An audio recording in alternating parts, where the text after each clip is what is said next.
Before we jump back in, tell us where you're tuning in from. And if this story touches you, make sure you're subscribed because tomorrow I've saved something extra special for you. I'm Marcus Sullivan, 29, and I'm a decorated Navy SEAL who lost both legs below the knee, saving my team from an IED explosion in Afghanistan.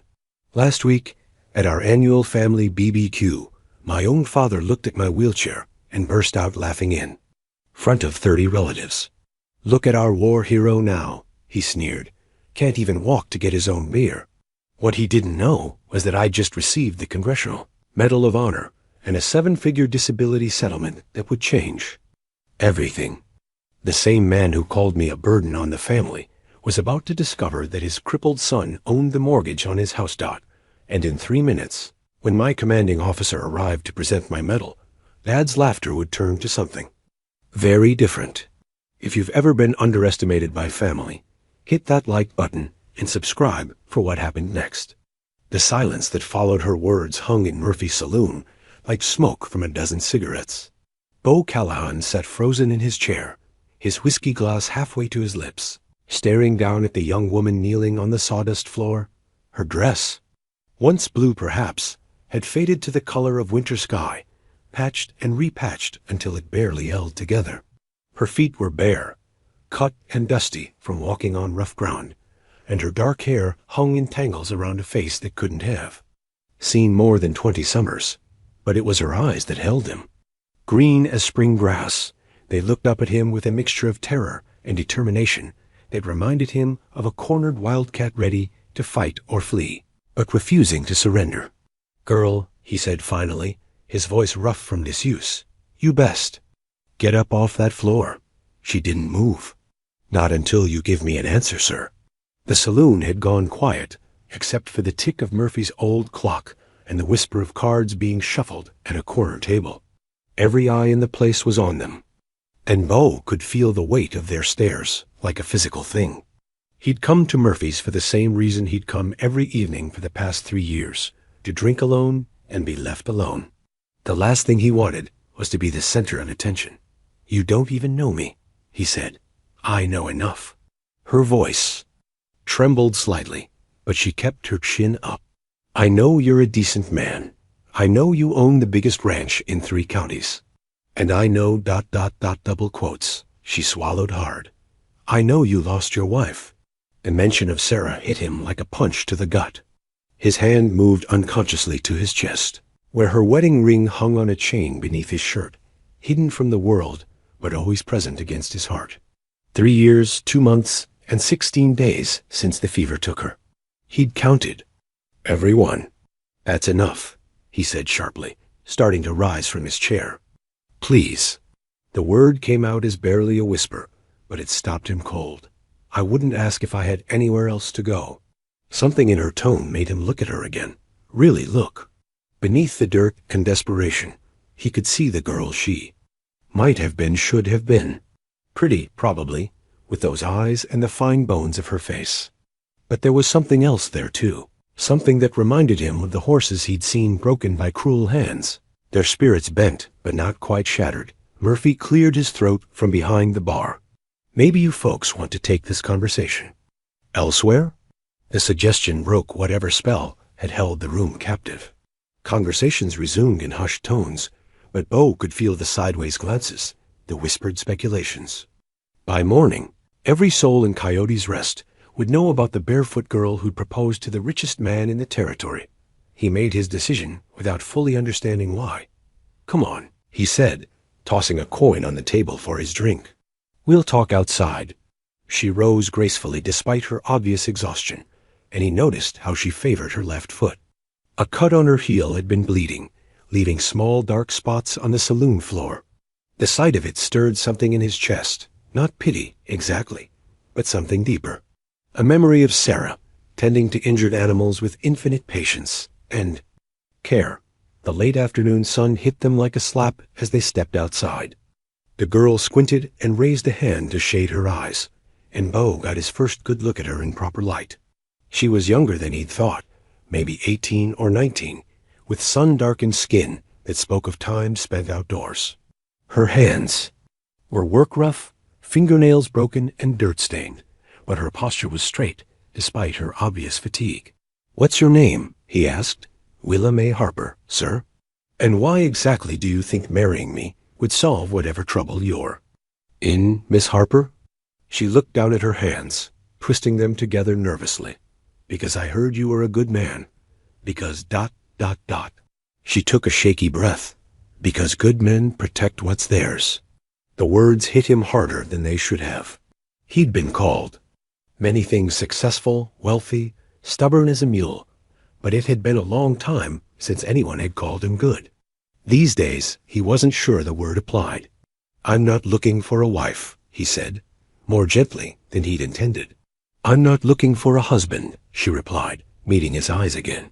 "I'm looking for protection." There was a story there. He could see it in the way she held herself, in the careful way she chose her words. But before he could ask, the sound of approaching horses drew his attention. 3 riders were coming down the main street at a steady trot, and something about them made the hair on the back of his neck stand up. They rode too close together, too purposefully, like men with business to conduct. Willa May had gone rigid beside him, her face draining of what little color it had held. She took an involuntary step closer to him, and he could hear her breathing become shallow and quick. "You know them?" he asked quietly. She nodded, unable to speak. The lead rider was a tall, thin man in a black coat that had seen better days. His hair was dark and slicked back, and he wore the kind of smile that never reached the eyes. The 2 men flanking him were cut from different cloth, rough-looking types with the hard faces of men who'd learned to solve problems with their fists. They pulled up in front of Murphy's saloon, and the man in black dismounted with theatrical precision. His gaze swept the street until it found Willa May, and his smile widened. "There you are, child," he said, his voice carrying the practiced cadence of a preacher. "You've led us quite a chase." Willa May pressed closer to Beau's side, and he could feel her trembling. Without thinking, he moved slightly in front of her, a protective gesture that didn't go unnoticed by the newcomer. "Preacher Mordecai Kane," the man said, sketching a mock bow. "And you must be the famous Beau Callahan. I've heard so much about you." "Can't say the same," Beau replied evenly. Kane's laugh had no warmth in it. "Well, we haven't come to socialize. I've come to collect what belongs to me." His gaze shifted to Willa May. "Come along, child. Time to come home." "She's not going anywhere," Beau said. The words coming out before he'd fully decided to say them. Kane raised an eyebrow.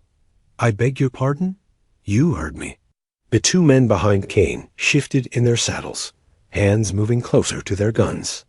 But Kane held up a hand, still smiling that cold smile. "I think there's been a misunderstanding, Mr. Callahan. This girl is legally bound to me. Her father owed me a considerable debt, and before his untimely death, he signed papers making her my ward until that debt is satisfied." "That's a lie," Willa May whispered, but Kane continued as if she hadn't spoken. "I have the documents, all legal and properly witnessed.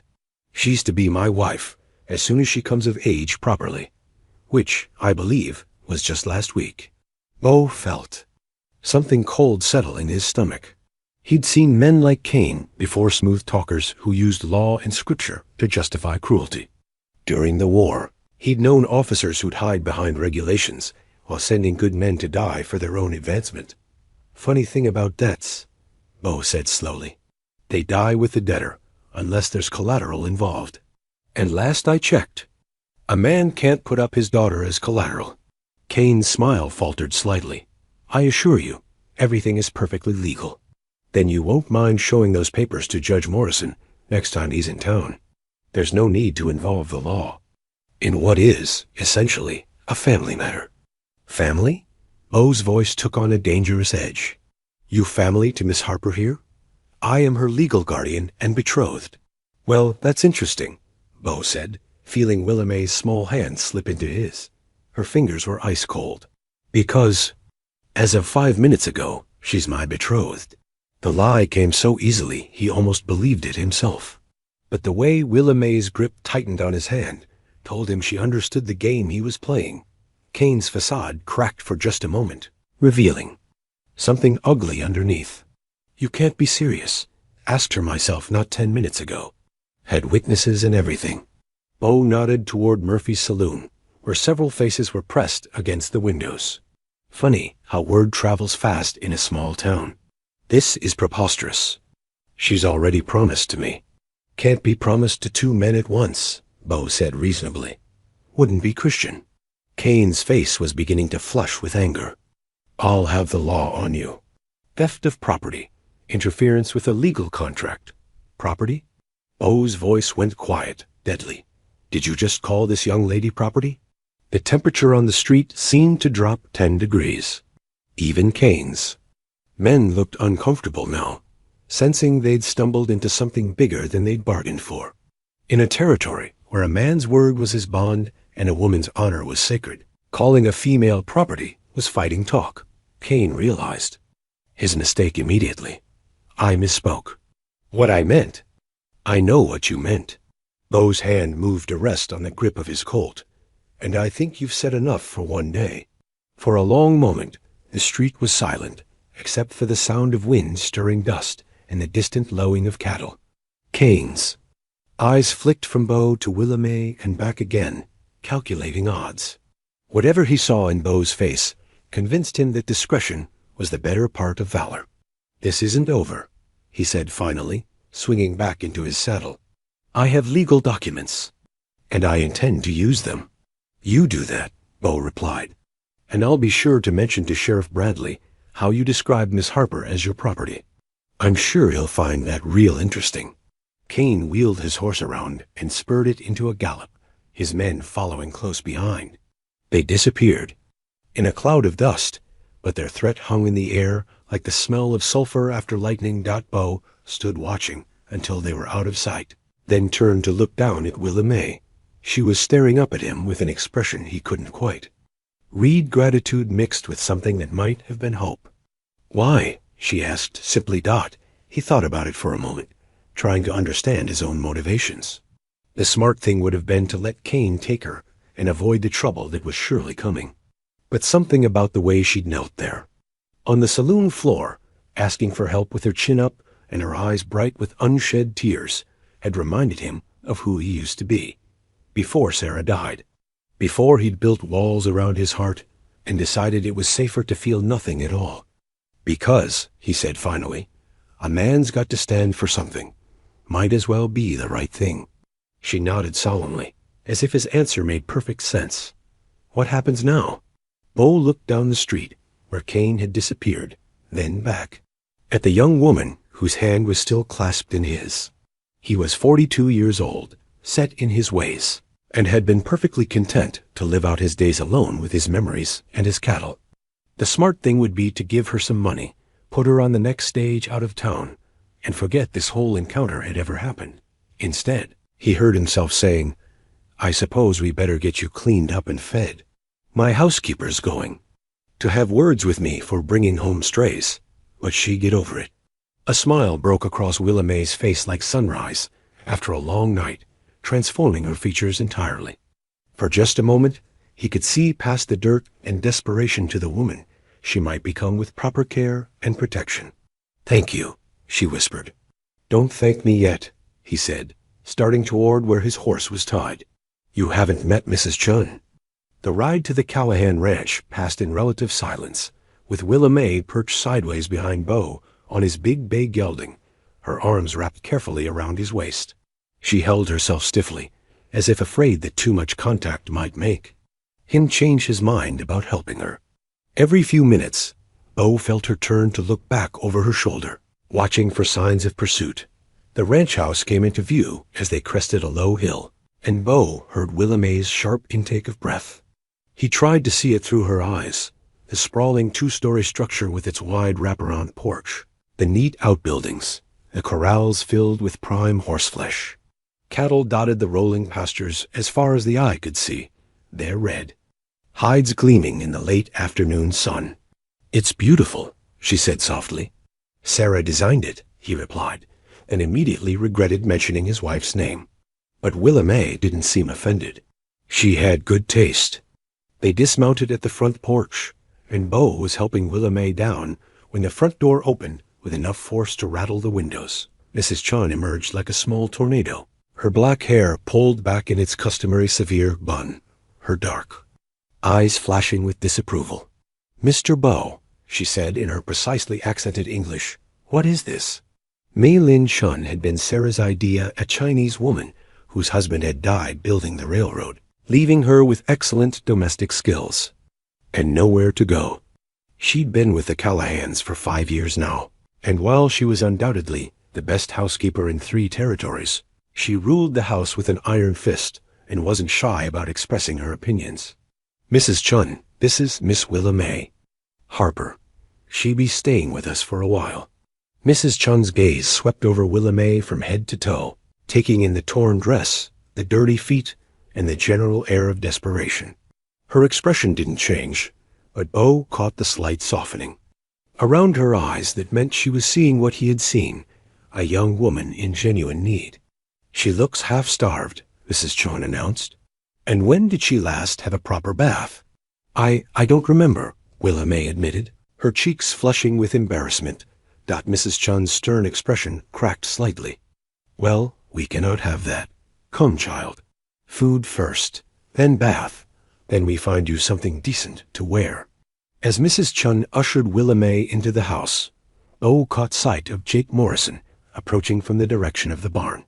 Jake had been foreman of the Callahan Ranch for 8 years, a steady man in his 50s who'd lost his left arm in a mining accident, but could still outwork men half his age. He was also one of the few people who felt comfortable speaking his mind to Bo. "Interesting afternoon?" Jake asked mildly, nodding toward the house. "You could say that. Word's already come from town. Billy Hutchins rode out to tell me about the excitement at Murphy's." Jake studied Bo's face carefully. "This girl in some kind of trouble?" "The worst kind. Man named Kane claims he owns her." Jake spat into the dust. "Nobody owns nobody. Not anymore. Tell that to Kane. He's got papers that say otherwise. Papers can be forged." "That's what I figure. Question is, what do we do about it?" Jake was quiet for a moment, considering. "She seems like a decent girl?" "Far as I can tell. And you told this Kane she was your betrothed?" "Seemed like the thing to say at the time. Might have bought her. Sometime, but it won't hold forever. Man like that, he'll be back with more men and better lawyers." Bo nodded grimly. He'd been thinking the same thing during the ride home. Kane had the look of a man who didn't give up easily, and his claim of legal documents suggested he'd done this sort of thing before. "We'll deal with that when it comes," Bo said. "For now, she needs a safe place to rest and figure out her next move." Jake nodded approvingly. Mrs. Sarah would have done the same thing. The mention of his wife sent the familiar pang through Bo's chest, but this time it was accompanied by something else, a sense that maybe, for the first time in 3 years, he was doing something she would have approved of. Inside the house, Mrs. Chun had installed Willa May at the kitchen table with a bowl of beef stew and thick slices of fresh bread. The girl was eating with the careful control of someone who'd gone hungry often enough to know not to waste food, but Bo could see the effort it took not to wolf it down. "Slow down, child," Mrs. Chun said gently. "Food will still be there in a minute." Willa May looked up, embarrassed. "I'm sorry. I haven't eaten since yesterday morning." "Yesterday?" Bo frowned. "How long were you walking?" 2 days. Maybe 3.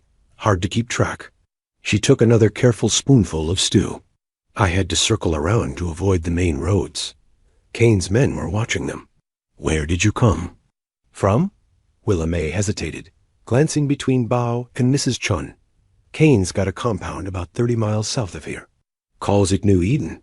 Says it's a religious community, but—" She shook her head. "It's not what anyone would call godly." "How many people live there?"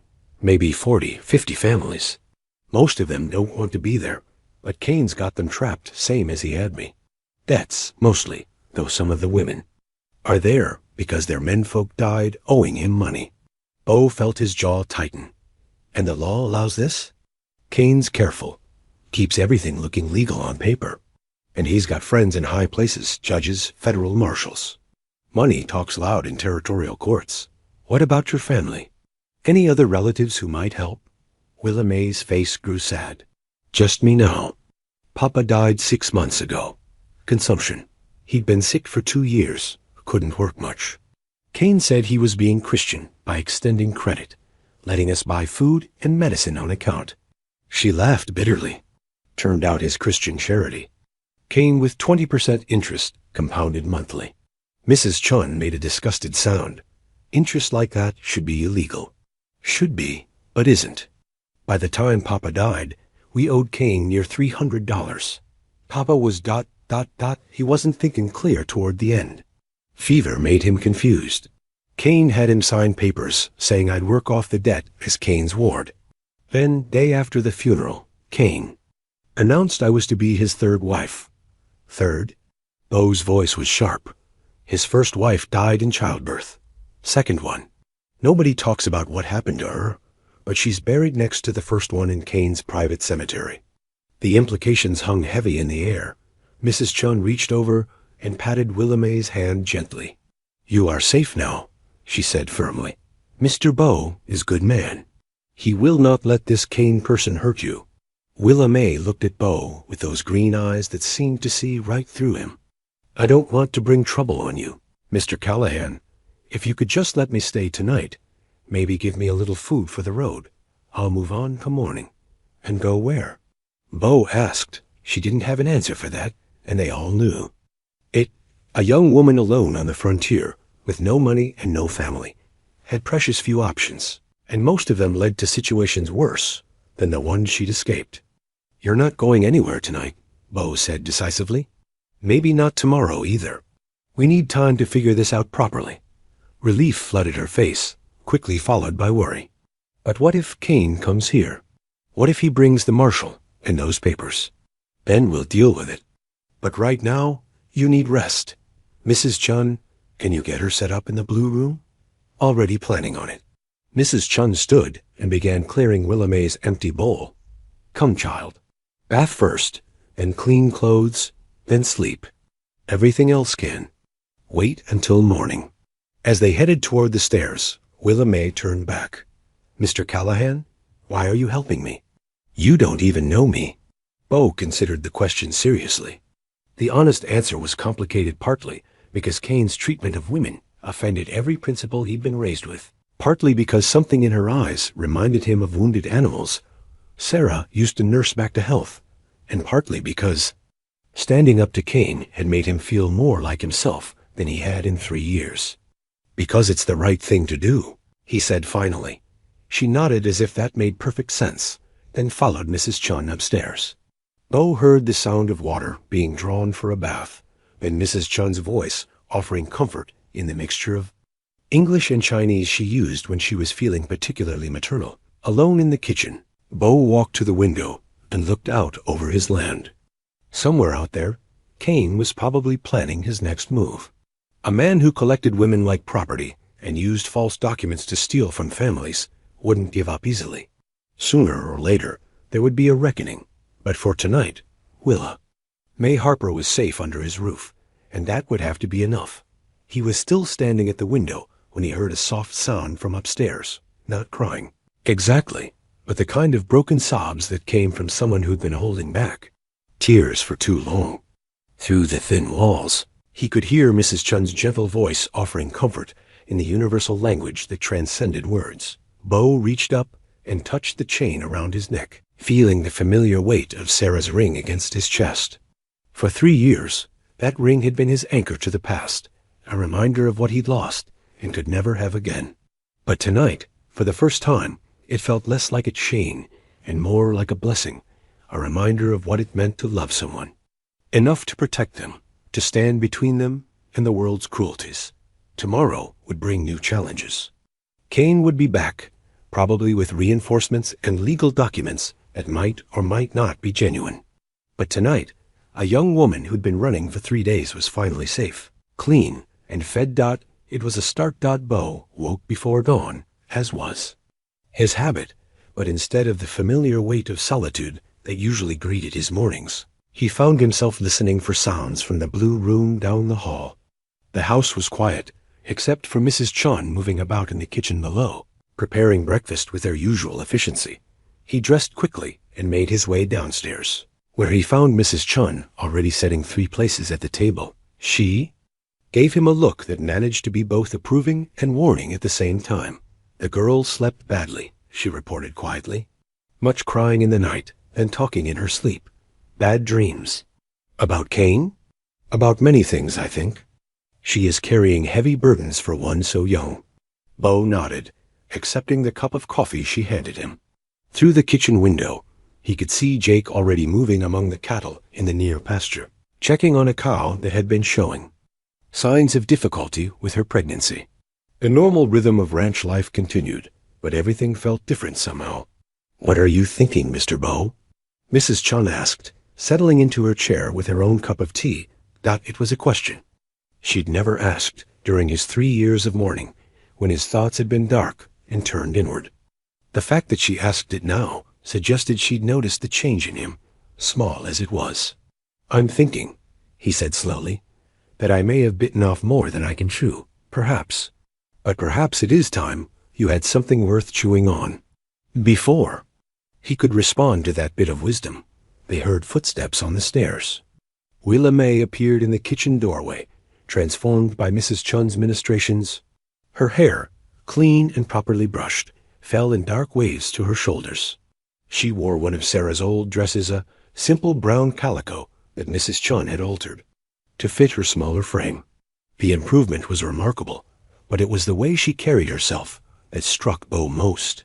The desperate edge was gone, replaced by something quieter but more resilient.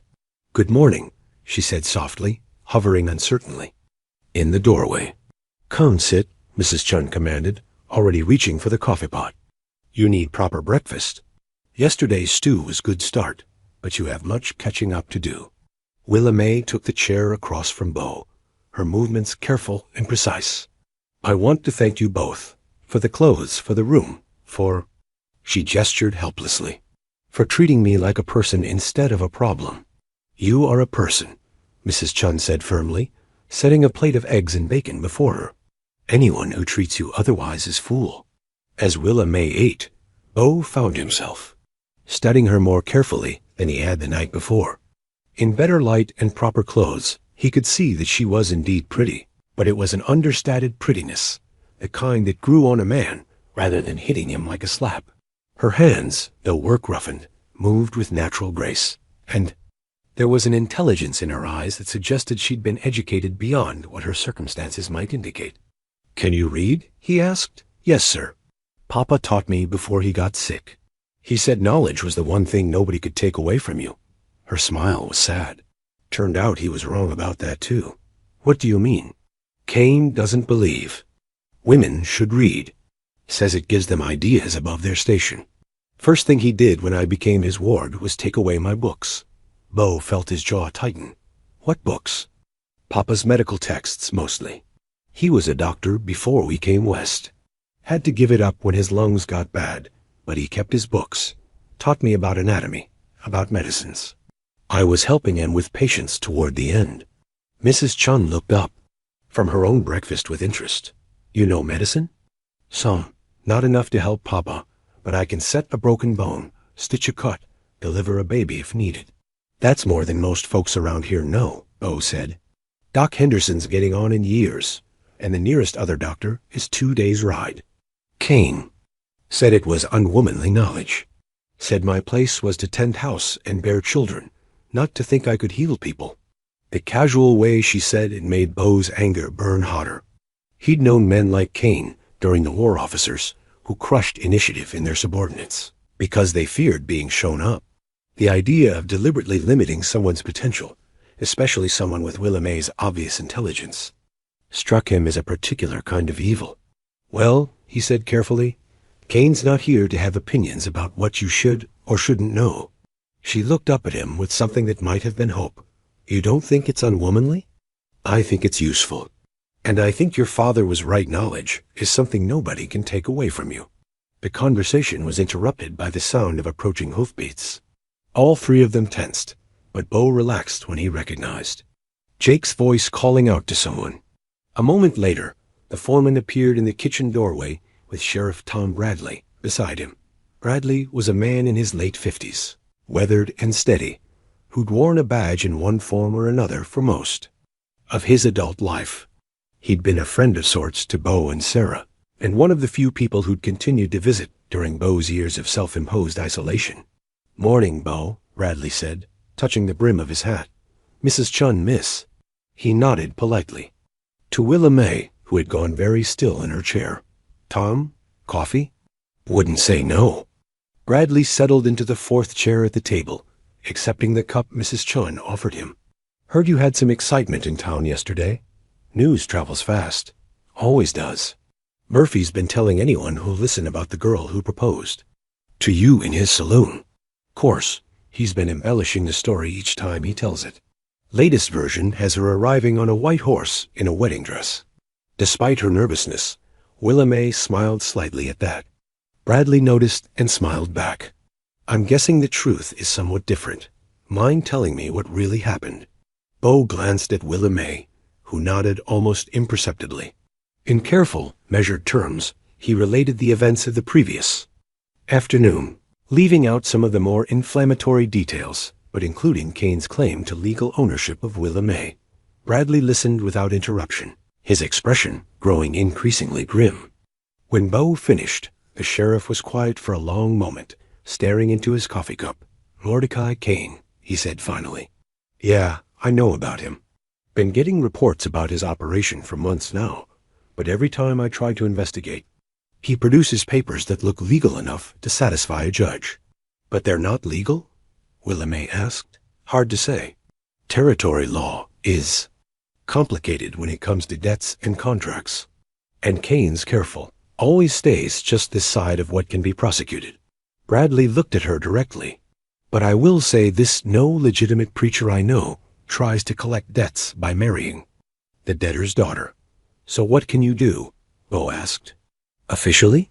Not much, unless I can prove fraud or find someone willing to testify against him. And most of his victims are too scared to speak up." Bradley paused. "Unofficially? I can make sure Kane knows he's being watched. Sometimes that's enough to make a man like that look for easier targets." Willa May shook her head. "He won't give up. I'm not the first girl he's claimed, and I won't be the last. He's got it worked out to a system." "What do you mean?" "Finds families in debt, usually because of sickness or bad luck. Offers credit at reasonable terms, then jacks up the interest when they can't pay. When the man of the family dies or gets desperate enough to sign papers, Kane claims the daughter as payment, calls it Christian charity." Bradley's face had gone dark with anger. "How many girls?" "When I left, there were 6 of us under 25. 3 are already married to him, or his men. The others are waiting their turn." "And nobody's reported this?" "To who?" "Kane's got friends in the territorial government. Half the judges owe him money or favors. The other half are afraid of him."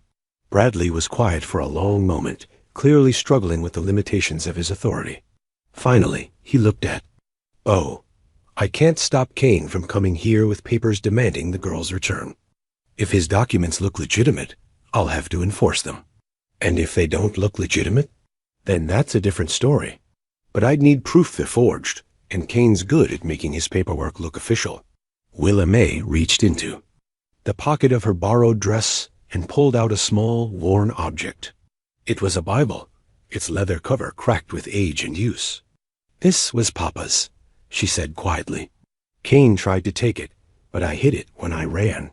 She opened it to a page near the back where family records were typically kept. "Papa wrote everything down: births, deaths, marriages, and debts."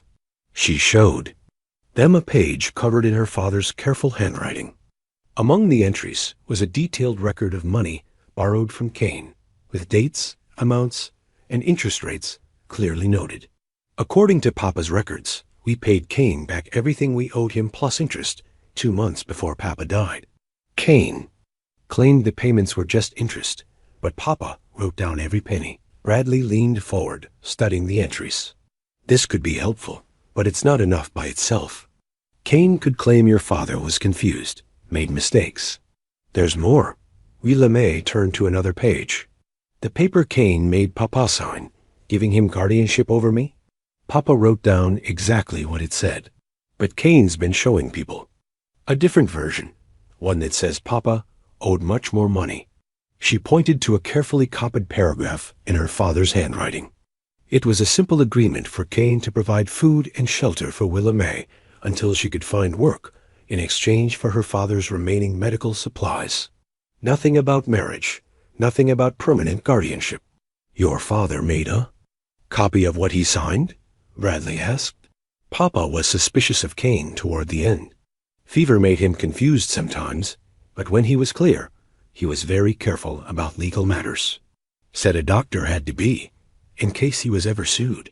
Bradley examined the Bible more carefully, noting the dates and comparing the handwriting across. Different entries. This is good evidence, Miss Harper. Very good. If Kane's been showing forged documents, this could prove it. For the first time since entering the kitchen, Willa May looked genuinely hopeful. Does that mean? It means we might have a chance to put Kane where he belongs. But we'll need to be careful. If he realizes what we know, he might disappear, and then those other girls you mentioned will never get help. Bo had been listening to this exchange with growing interest. What do you need from us? Time, mostly. I need to do some checking. Maybe reach out to federal authorities who aren't in Kane's pocket, and I need to keep Miss Harper safe while I'm doing it. She's safe here, Bradley nodded. I figured as much. But Kane's not going to give up easily. He'll be back, probably with more men and more legal papers. You prepared for that? Bo's hand moved unconsciously to his gun belt. I'm prepared. Good, because I have a feeling things are going to get complicated before they get simple. As if summoned by his words, Jake appeared in the kitchen doorway again, his expression grim. Boss, he said quietly, we got riders coming up the valley road. Looks like our friend from yesterday, and he's brought company. Through the kitchen window, they could see a cloud of dust rising from the valley road. As the riders drew closer, details became clear. Kane rode in front, still in his black coat despite the morning heat, flanked by the same two men from yesterday. Behind them came 3 additional riders, one wearing what looked like a badge. Federal. Marshal, Bradley muttered, squinting at the approaching group. Kane's called in the big guns. Willa May had gone pale, her hands gripping the edge of the table. What do I do?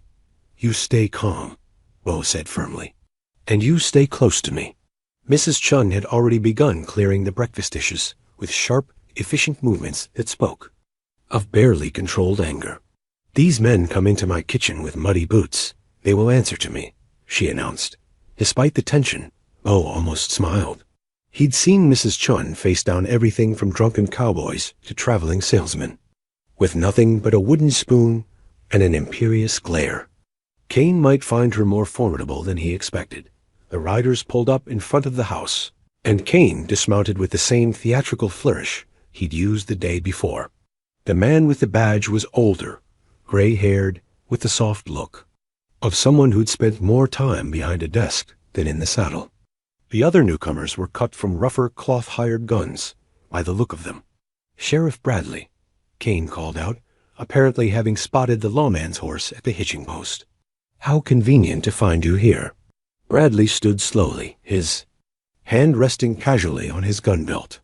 Kane, Marshal Hendricks. He nodded to the federal officer. What brings you boys out this way so early? Marshal Hendricks dismounted with obvious discomfort, brushing dust from his coat. Official business, Sheriff. We're here to enforce a federal warrant for the return of stolen property. Property? Bo's voice carried from the kitchen doorway, where he'd appeared, Willa May slightly behind him. Indeed? Kane's smile was as cold as winter wind. Miss Harper is legally bound to me by contract, and her presence here constitutes theft under territorial law. Hendricks pulled a folded document from his coat pocket. I have here a properly executed warrant for the return of one Willa May Harper to the custody of her legal guardian, Mordecai Kane. Let me see that, Bradley said, stepping forward. The marshal handed over the document with obvious reluctance. Bradley unfolded it carefully, reading through the legal language with the deliberate pace of a man who'd learned not to be rushed by authority. This warrant is based on an affidavit from Kane claiming Miss Harper is his ward, Bradley said finally. "But I don't see any supporting documentation." "I have that right here," Kane said smoothly, producing another set of papers. Guardianship agreement signed by her father, Jacob Harper, along with documentation of the debt that necessitated the arrangement. Bradley examined the new documents while Bo watched Kane's men. The hired guns were positioned to cover multiple angles of approach, their hands hovering near their weapons. These weren't the kind of men who'd hesitate to use violence if the situation called for it. "Interesting," Bradley said after a long moment. "Miss Harper, could you come out here, please?" William stepped forward, her chin raised despite her obvious fear. In her hand, she carried her father's Bible. "Miss Harper," Bradley continued, "Mr. Kane here claims your father signed papers, making Kane your guardian in exchange for debt forgiveness. You have any knowledge of such an agreement?" "My father did sign papers with Mr. Kane," William said clearly. "But not the papers Mr. Kane is showing you." Kane's smile faltered slightly. "The girl is confused, Sheriff. Grief over her father's death has affected her memory." "Has it now?" Bradley looked at the Bible in William's hands. "What's that you're carrying, miss?" "My father's Bible. He kept records in it of all his business dealings." She opened it to the page with her father's careful notations, including his agreement with Mr. Kane. Marshal Hendricks stepped forward, his bureaucratic authority clearly ruffled. "This is highly irregular. The warrant is properly executed based on sworn testimony from a man who may have committed fraud." Bradley interrupted. "Miss Harper, would you mind if I compared your father's written record with Mr. Kane's documents?" Kane's face had begun to flush with anger. "This is preposterous. You're taking the word of a confused young woman over properly witnessed legal documents." "I'm doing my job," Bradley replied evenly, "which includes investigating possible fraud." As Bradley compared the documents, Bayou noticed one of Kane's hired guns shifting position, moving to get a better angle on the group gathered near the full porch. Without seeming to, Bo adjusted his own stance, his hand drifting closer to his Colt. "There are significant discrepancies here," Bradley announced after several minutes of careful comparison. "The agreement described in Jacob Harper's Bible bears little resemblance to the guardianship papers Mr. Kane is presenting." Kane's composure cracked further. Harper was dying, delirious with fever. His memory was unreliable. "Maybe so," Bradley agreed. "But his handwriting was steady enough. And the dates on his entries show he was keeping detailed records right up until a few days before his death." Marshal Hendricks was beginning to look uncomfortable. "Sheriff, regardless of these ... irregularities, I have a federal warrant that requires enforcement." "A warrant based on what may be fraudulent testimony," Bradley pointed out, "which means I have cause to detain Mr. Kane pending further investigation." The words hung in the air like the moment before lightning strikes. Kane's men tensed, hands moving toward their guns. Marshal Hendricks looked as if he'd rather be anywhere else, and in the sudden silence, Bo heard Mrs. Chun's quiet footsteps behind him. "Mr. Bo," she said calmly, "perhaps our guests would like coffee while they discuss their business." It was such a perfectly domestic offer, delivered in such a matter-of-fact tone, that it momentarily diffused the tension. Kane blinked, clearly thrown off balance by the unexpected hospitality. "That's very kind, Mrs. Chun," Bo said, "but I think our guests may be in a hurry to resolve their business." "Indeed we are," Kane said, recovering his composure. "Marshal, I insist you enforce that warrant immediately." Hendricks looked increasingly unhappy with his position. "Sheriff Bradley, surely we can resolve this matter without..." "Without what?" A new voice interrupted. "Without following the law?" Everyone turned to see Judge William Morrison riding up the lane, his black robes flowing behind him despite the early hour. Jake Morrison was behind him, having clearly ridden fast to fetch the territorial judge. Judge Morrison was a man in his 60s, with iron-gray hair and the kind of presence that made lesser men step aside without thinking about it. He'd been appointed to the territorial bench after a distinguished career as a prosecutor, and he had a reputation for being scrupulously honest and absolutely fearless. "Your Honor," Marshal Hendricks said with obvious relief, "perhaps you can help us resolve this situation." "I certainly hope so," Judge Morrison replied, dismounting with the ease of a man who'd spent most of his life on horseback. "Sheriff Bradley, perhaps you could bring me up to speed on the situation?" Bradley quickly outlined the conflict, showing the judge both Kane's documents and the entries in Jacob Harper's Bible. Judge Morrison examined everything with the careful attention of a man who'd built his career on distinguishing truth from deception. "Mr. Kane," the judge said finally, "these documents you've presented are quite impressive. Very official looking." Kane's confidence began to return. "Thank you, Your Honor. As you can see, everything is perfectly legal and properly witnessed." "Oh, they're impressive all right," Judge Morrison continued. "There's just one small problem with them." "Problem?" Kane's voice was carefully controlled. "The notary seal on your guardianship papers belongs to a man named Harold Wickham. Mr. Wickham died 3 months ago. Funny thing about dead men, they don't usually notarize documents." The silence that followed was so complete that Bo could hear a meadowlark singing in the distance. Kane's face had gone from flushed to pale, and Marshal Hendricks was staring at the papers in his hand as if they'd turned into snakes. "Furthermore," Judge Morrison continued conversationally, "the witness signature on your debt agreement appears to be from one Thomas Carlyle, who has been residing in the Colorado Territorial Prison for the past 6 months. Remarkable how he managed to witness a document while incarcerated 200 miles away." Kane's composure finally shattered completely. "There must be some mistake." "Oh, there's been a mistake all right," Judge Morrison said, his voice taking on the iron tone that had made him famous in courtrooms across the territory. "The mistake was thinking you could perpetrate fraud in my jurisdiction without consequences. Marshal Hendricks," the judge continued, "I believe you have grounds to arrest Mr. Kane on charges of fraud, forgery, and conspiracy. I'll be happy to issue the warrant." Hendricks was now staring at Kane with the expression of a man who just realized he'd been made a fool of. "Mr. Kane, you're under arrest." But Kane wasn't listening anymore. His eyes had gone wild, and his hand was moving toward the gun at his hip. "No," he snarled.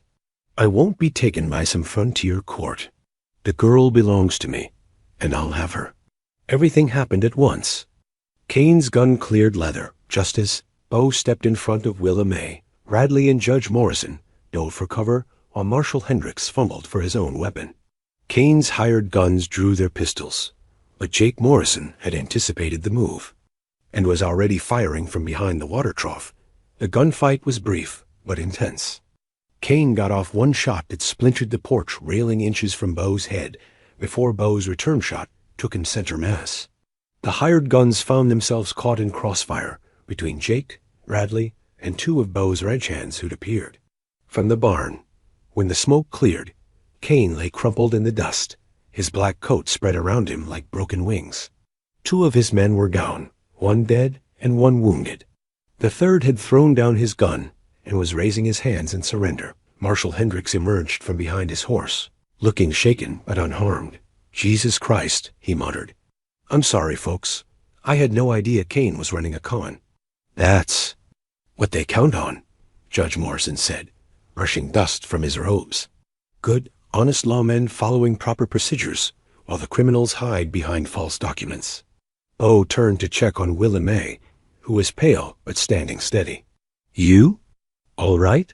She nodded, then surprised him by stepping forward to kneel beside Kane's body. For a moment, Bo thought she might be grieving for her tormentor, but instead she reached into Kane's coat and pulled out a thick folder of papers. "The other girls," she said simply. "Their contracts and debt papers. Kane kept them all together." "Judge." Morrison took the folder from her hands, leafing through document after document. "This is quite a collection. Looks like Mr. Kane's been busy for several years." "What happens to the others?" Willa May asked. "The girls still at New Eden?" "Justice happens," Judge Morrison said firmly. "I'll be sending a federal marshal, a real one, to investigate Kane's compound and free anyone being held against their will. These forged documents will be evidence of a criminal conspiracy." As the immediate crisis passed, Bo found himself studying Willa May's face. A desperate fear that had marked her features since yesterday was gone, replaced by something calmer but deeper. Relief, certainly, but also a kind of quiet strength that suggested she was beginning to remember who she'd been before Cain had tried to break her. "So," Judge Morrison said, approaching Bo with a slight smile, "I understand there was some talk yesterday about an engagement?" Bo felt heat rise in his cheeks. That was ... the situation required ... Oh, I'm not criticizing. Quick thinking, under the circumstances. I'm just wondering if the situation still requires it. Bo looked at Willa May, who was watching him with those green eyes that seemed to see everything. The honest answer was that she was free now. Free to go wherever she chose and build whatever life she wanted. The practical answer was that she had nowhere to go and no money to get there. But as he looked at her, standing there in Sarah's old dress, with her father's Bible clutched in her hands, Bo realized there was a third answer, one that had nothing to do with requirements or practicalities, and everything to do with the way she'd smiled at him over breakfast, the way she'd stood brave and straight, while Cain threatened her, the way she'd thought to grab evidence that could help the other victims even in the aftermath of violence. "Miss Harper," he said formally, "I believe yesterday I offered you my protection. That offer stands for as long as you need it.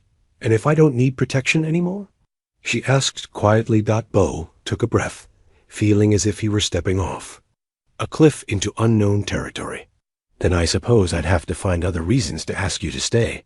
The smile that spread across her face was like sunrise after the longest night, bright enough to chase away shadows that had lingered in his heart for 3 long years.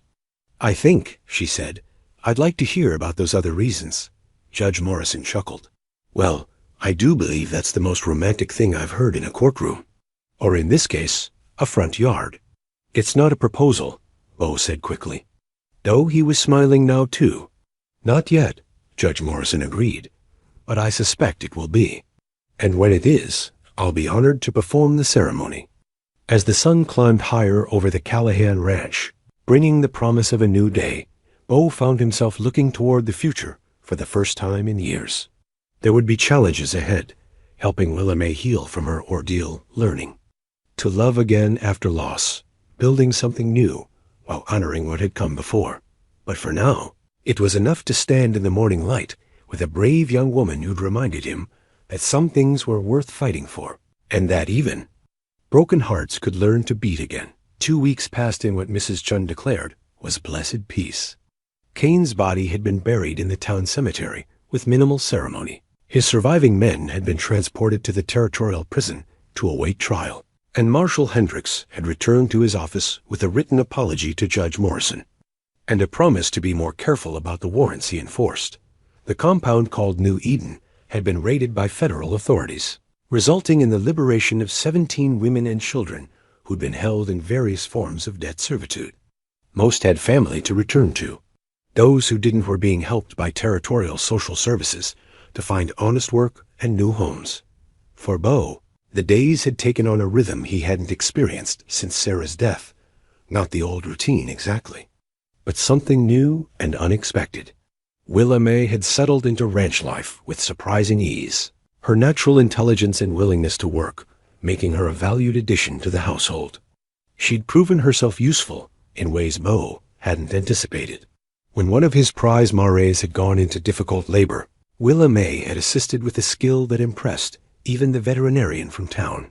When Jake Morrison had taken a bad fall from his horse and dislocated his shoulder, she'd set it with steady hands and gentle competence.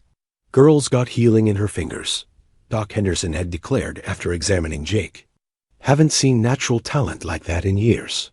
But it was the quieter moments that affected Bo most deeply. The way she hummed while helping Mrs. Chun with kitchen work. The way she'd taken to reading aloud in the evenings, choosing books from the extensive library Sarah had accumulated.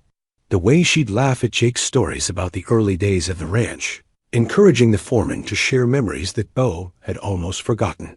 This morning found Bo in the study that had once been Sarah's domain, updating the ranch ledgers while Willa May sat nearby, carefully mending one of his shirts. The domestic scene felt both foreign and familiar, like stepping into a room he'd avoided for years and finding it exactly as he'd left it. "Bo," Willa May said quietly, not looking up from her needlework, "can I ask you something?" "Of course." What? Was she like your wife? The question caught him off guard, not because it was unexpected. He'd been waiting for her to ask, but because for the first time in 3 years, thinking about Sarah didn't feel like touching an open wound. She was. He paused, searching for words that would do justice to his memories. She was the kind of person who made everyone around her better just by being there. Generous without being foolish, strong without being hard. She could doctor a sick calf, negotiate with cattle buyers, and host a dinner party for 20. All in the same day. Willa May's needle paused in its work. You must miss her terribly. I do, but lately. He set down his pen and looked at her directly. Lately, I've been thinking less about missing her, and more about being grateful I had her. At all. That's a good way to think about it. Is it? For 3 years, I felt like forgetting her would be a betrayal. Like being happy again would somehow diminish what we had. Willa May set her mending aside and moved to the window, looking out over the rolling pastures where cattle grazed in the afternoon sun. When Papa was dying, he made me promise something. He said I shouldn't spend my life mourning him, that the best way to honor his memory was to live fully and find joy where I could. Wise man. He was. But it took me a long time to understand what he meant. She turned back to face him. I think he was saying that love doesn't end when someone dies. It changes, maybe, but it doesn't end. And if someone loved you enough to want your happiness, then being happy isn't a betrayal. It's a gift you give them. Her words settled over him like rain on parched ground. For 3 years, he'd carried his grief like a sacred burden, afraid that laying it down would mean losing Sarah entirely. But Willa May was right. Sarah had loved him enough to want his happiness, even if she couldn't be there to share it. The moment was interrupted by Mrs. Chun's voice, calling from the kitchen. Mr. Bo, Miss Willa, come quick. They hurried toward the kitchen, where they found Mrs. Chun standing at the window with an expression of excited concern. Riders coming, she announced, but not bad ones this time. Look like family. Through the window, they could see a small wagon approaching, driven by a middle-aged woman with 2 young children beside her. As they drew closer, Bo could see the woman was well-dressed but travel-worn, with a kind of determined expression that suggested she'd come a long way for an important purpose. You expecting anyone? He asked Willa May. She shook her head. But as the wagon drew nearer, her eyes widened with recognition and disbelief. Oh my God, she whispered. It's Aunt Margaret. The woman driving the wagon was indeed Margaret Coleman, Jacob Harper's sister, who traveled from Kansas with her 2 children to find her niece. The reunion on the front porch was tearful and joyful, with Willa May being swept into embraces. That spoke of family bonds maintained despite distance and hardship. When we heard about Jacob's death, I wanted to come immediately, Margaret explained as they settled in the parlor with coffee and cake. But Tom was laid up with a broken leg, and we couldn't leave the farm. Then we got word about this Kane fellow claiming you as his ward, and I knew I had to come. Her children, a boy of about 12 and a girl, perhaps 10, listened with wide eyes as the adults talked. They seemed well cared for and obviously loved, the kind of children who'd grown up secure in their family's affection. We want you to come home with us, Willa May, Margaret continued. Your family, and family takes care of family. Bo felt something cold settle in his stomach as he realized what this meant. Willa May had people who loved her, people who could give her the security and belonging she'd been seeking. She had a choice now, a real choice, between the uncertain future she might build here and the established life waiting for her in Kansas. That's very kind of you, Aunt Margaret, Willa May said carefully. But I'm not sure what I want to do yet. Of course, dear. It's a big decision. But you should know that Tom and I have been talking, and we'd like you to consider making your home with us permanently. Tom's been wanting to retire from active farming, and with your medical knowledge, you could set up practice in town. There's a real need for someone with your skills. It was a generous offer, Bo had to admit. More than generous, it was the kind of opportunity most young women in Willa May's position could only dream of. Security, family, a chance to use her education and skills in service to a community that would value her contributions. "Could I have some time to think about it?" Willa May asked. "All the time you need, dear. We'll be staying in town for a few days, giving you a chance to visit and get reacquainted with the children." After Margaret and her family had left for town, the ranch house felt strangely quiet. Willa May had excused herself to walk in the garden, saying she needed time to think.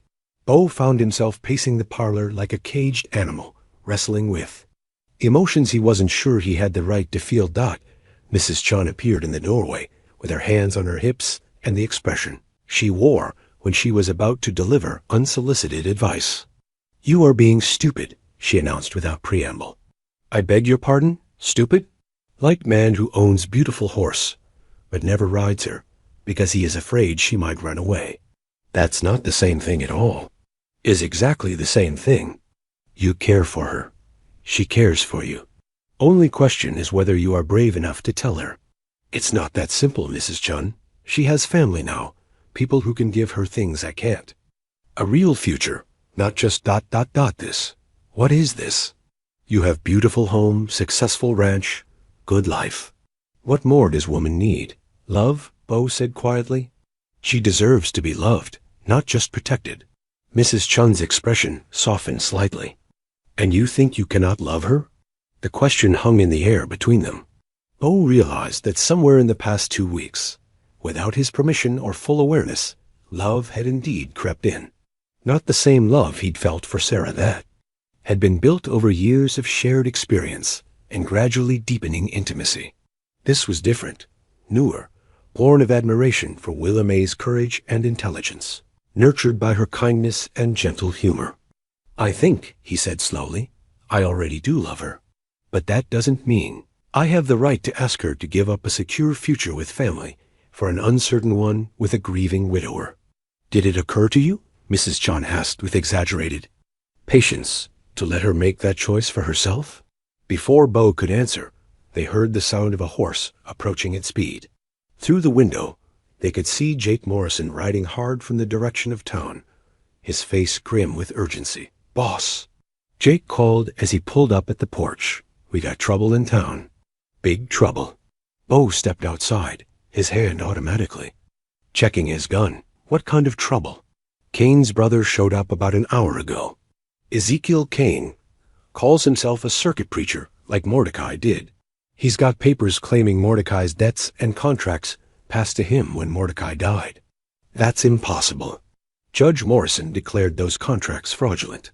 "Yeah, well, Ezekiel's got new papers. Says he's representing the families that Cain defrauded, trying to make restitution. And he's asking real polite about Miss Willa May, saying he just wants to talk to her about settling her father's estate." Bo felt his jaw tighten. "How many men does he have with him? 6 or 7?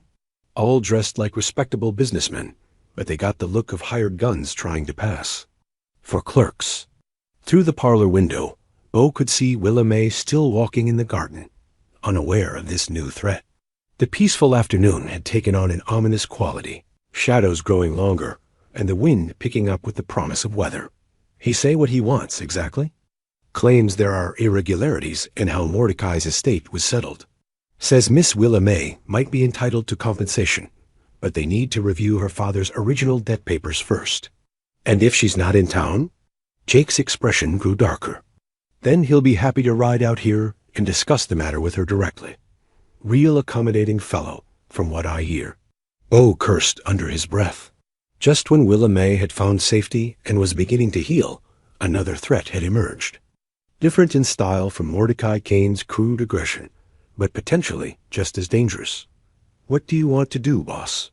Bo looked again at Willa May in the garden, and at Mrs. Chun's worried face in the doorway.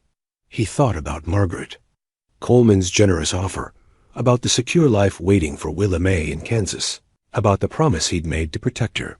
"Go into town," he said finally. "Tell this Ezekiel Cain that Miss Harper is under my protection, and that any business he has with her can be conducted through me and Judge Morrison. Make it clear that he's not welcome on my land. And if he doesn't take the hint?" Bo's hand moved to rest on his gun butt. "Then we'll have ourselves another conversation about the difference between legal business and criminal harassment." As Jake rode back toward town, Bo realized that the peaceful interlude was over.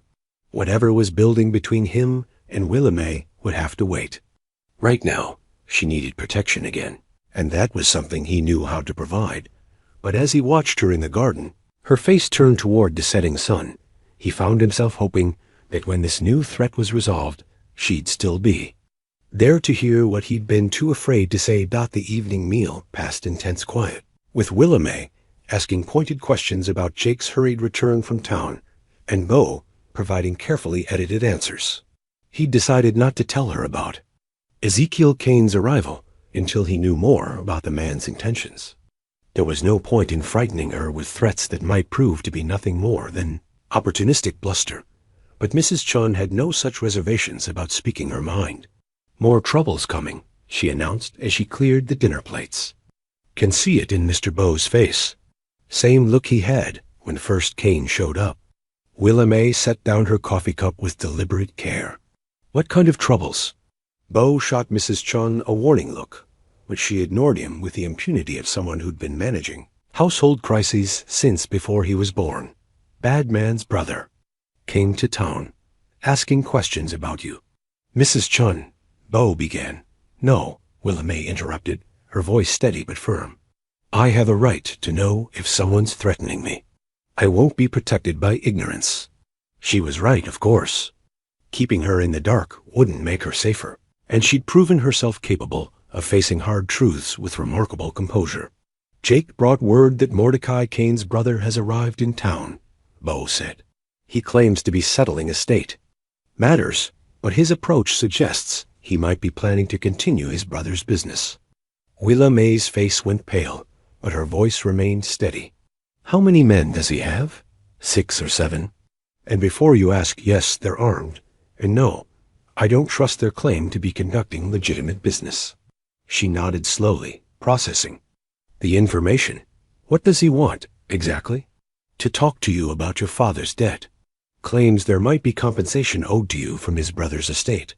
"That's ridiculous. Papa didn't owe Mordecai anything, we proved that." "Doesn't mean his brother won't try to make a new claim. Men like the Kanes don't give up easily." Willamay stood and walked to the window, looking out over the darkening landscape. In the distance, they could see lights beginning to twinkle. In the town, peaceful and ordinary. It was hard to believe the threat was gathering there like storm clouds. "I should leave," she said quietly. "Go with Aunt Margaret to Kansas. That way, there's no reason for Ezekiel Kane to bother you." "Like hell," Bo said, more sharply than he'd intended. She turned to look at him, surprised by his vehemence. "You're not running from anyone," he continued, moderating his tone but not his intensity. "And you're certainly not making decisions based on what might be convenient for me. But if I'm here, I'm putting you in danger. I'm a grown man who's been handling his own troubles since before you were born. If Ezekiel Kane wants a fight, he'll get one whether you're here or in Kansas." Mrs. Chun had been listening to this exchange with growing satisfaction. "Good," she said firmly. "Time someone told her she belongs here."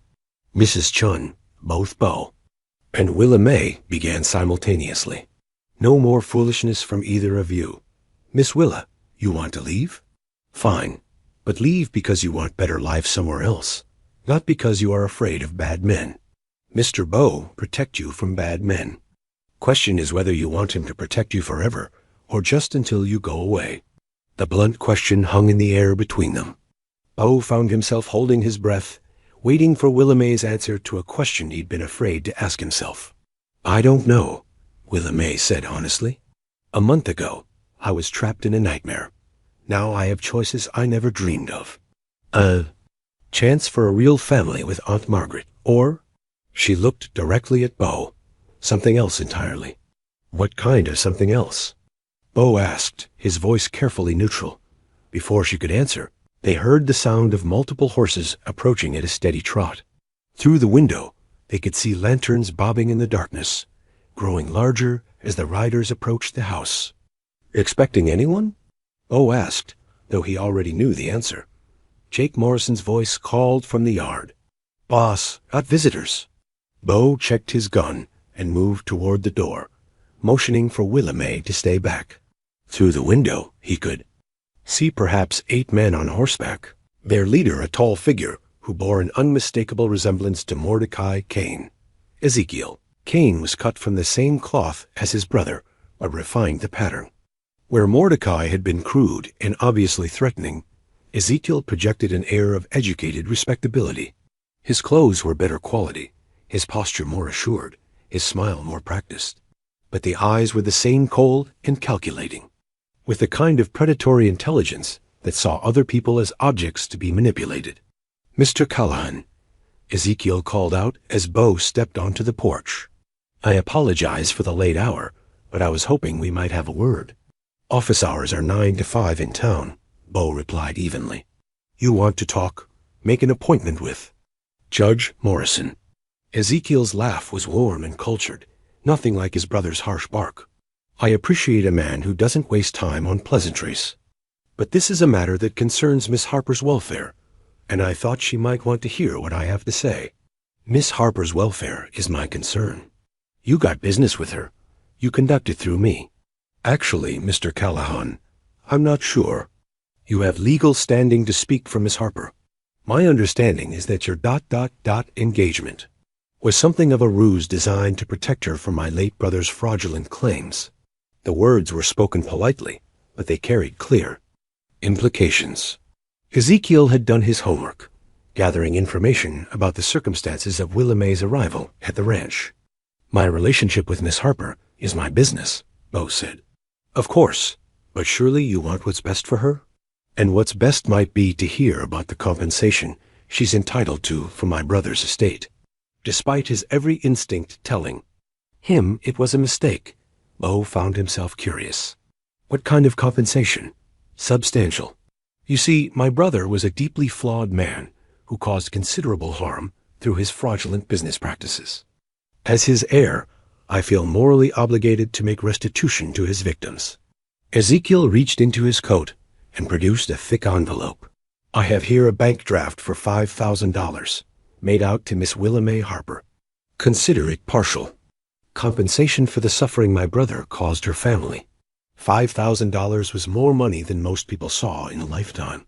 It would be enough to start a new life anywhere, enough to ensure independence and security beyond anything Willamay could hope for as a rancher's wife." "What's the catch?" Bo asked.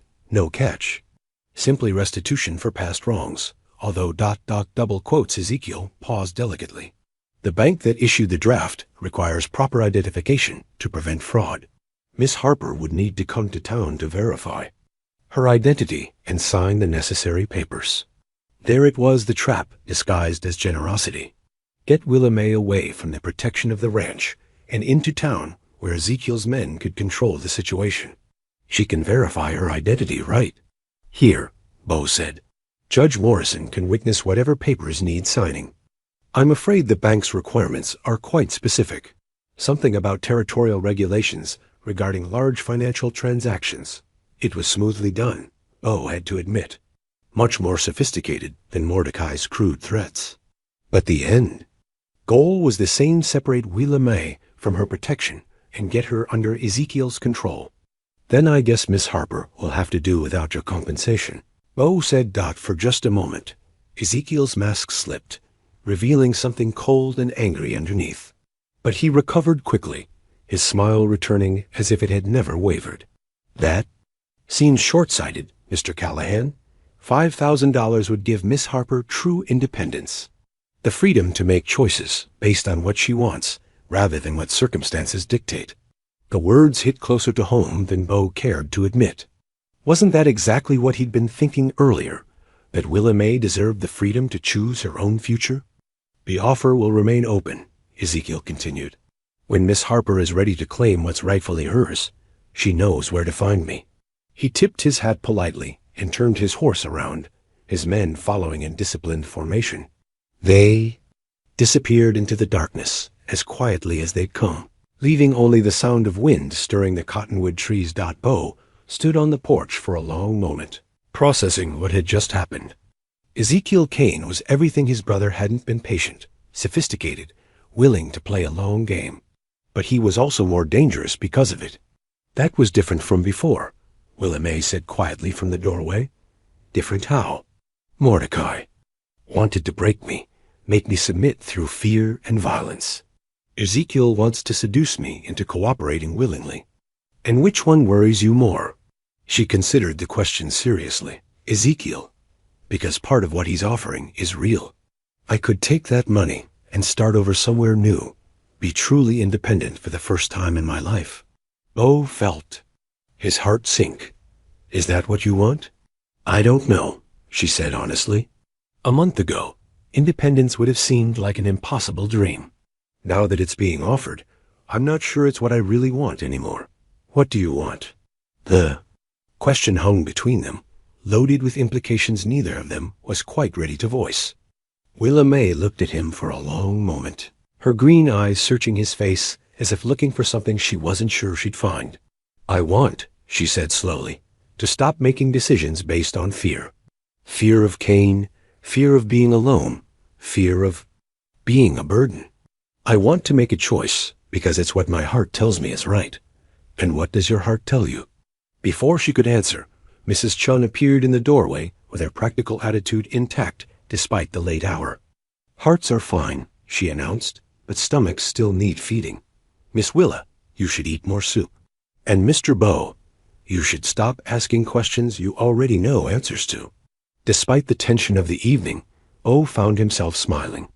Mrs. Chun had a gift for reducing complicated emotional situations to their essential elements. What answers do I already know? He asked. You know she wants to stay. She knows you want her to stay.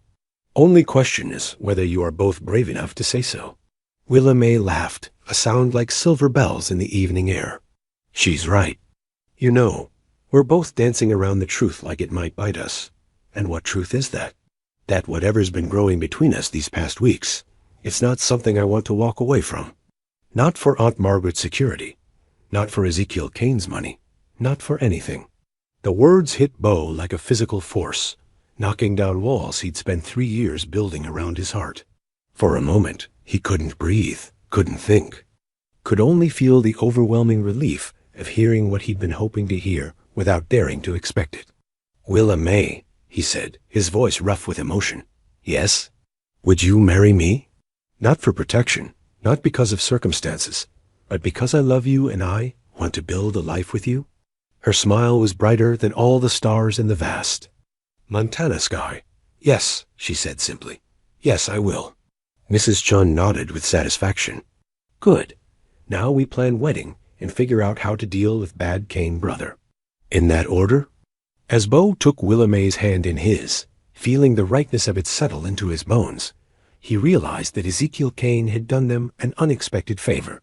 His offer of freedom had forced them both to admit what they really wanted, not independence, but interdependence. Not safety and isolation, but the risk and reward of building something together. Tomorrow would bring new challenges. Ezekiel Cain wouldn't give up easily, and his methods would likely prove more subtle and dangerous than his brother's crude threats. But tonight, under the Montana stars, O'Callahan had found love again, and Willa May Harper had found her. Home. The ranch deed might still bear only his name, but he knew that would change soon. Everything would change, and for the first time in 3 years, he was looking forward to it. The wedding took place 3 days later in Judge Morrison's chambers, with only Mrs. Chun, Jake Morrison, and Doc Henderson as witnesses. Willa May wore Sarah's wedding dress, carefully altered by Mrs. Chun's skilled hands, and carried a bouquet of wildflowers picked that morning from the meadow behind the house. It was a simple ceremony, but Bo felt the weight of it more deeply than he'd expected. When he slipped the gold band onto Willa May's finger, a ring he'd bought from the jeweler in town, not Sarah's ring, which remained on the chain around his neck, he felt as if he were stepping fully into a new life. By the authority vested in me by the territory of Montana, Judge Morrison declared, I now pronounce you husband and wife. The kiss that sealed their union was gentle, tentative, but it carried the promise of deeper intimacy to come. As they broke apart, Bo saw tears glistening in Willa May's eyes. Happy tears? He asked softly. The happiest, she confirmed. The celebration afterward was modest dinner at the hotel, with their small wedding party, followed by drinks and toasts that grew increasingly sentimental as the evening progressed. Doc Henderson regaled them with stories of other couples he'd seen married over the years, while Jake Morrison offered gruff but heartfelt advice about the importance of communication in marriage. Most problems between married folks come from not saying what needs saying, Jake declared, slightly tipsy from the whiskey Judge Morrison had provided. You got something bothering you. Speak up. Don't let it fester like a bad wound. Mrs. Chun, who'd allowed herself a single glass of wine, nodded approvingly. Wise words. Marriage is partnership, not pretty dress and cake. Must work together like good team. As the evening wound down, Bo found himself watching his new wife interact with their friends, marveling at how naturally she fit into his world. She listened to Doc Henderson's medical stories with genuine interest, laughed at Jake's rough humor, and treated Mrs. Chun with the respect due to the woman who'd helped save her life. But beneath the celebration, Bo was aware of a shadow lurking at the edges of their happiness.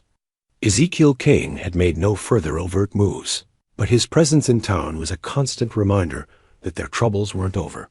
Several of the hotel guests had reported being questioned by well-dressed strangers about the Callahan Ranch and its new mistress. The ride back to the ranch was quiet, both of them lost in their own thoughts about what the evening meant and what came next. When they reached the house, Mrs. Chun had already retired to her quarters, leaving them alone for the first time as husband and wife. Would you like some coffee?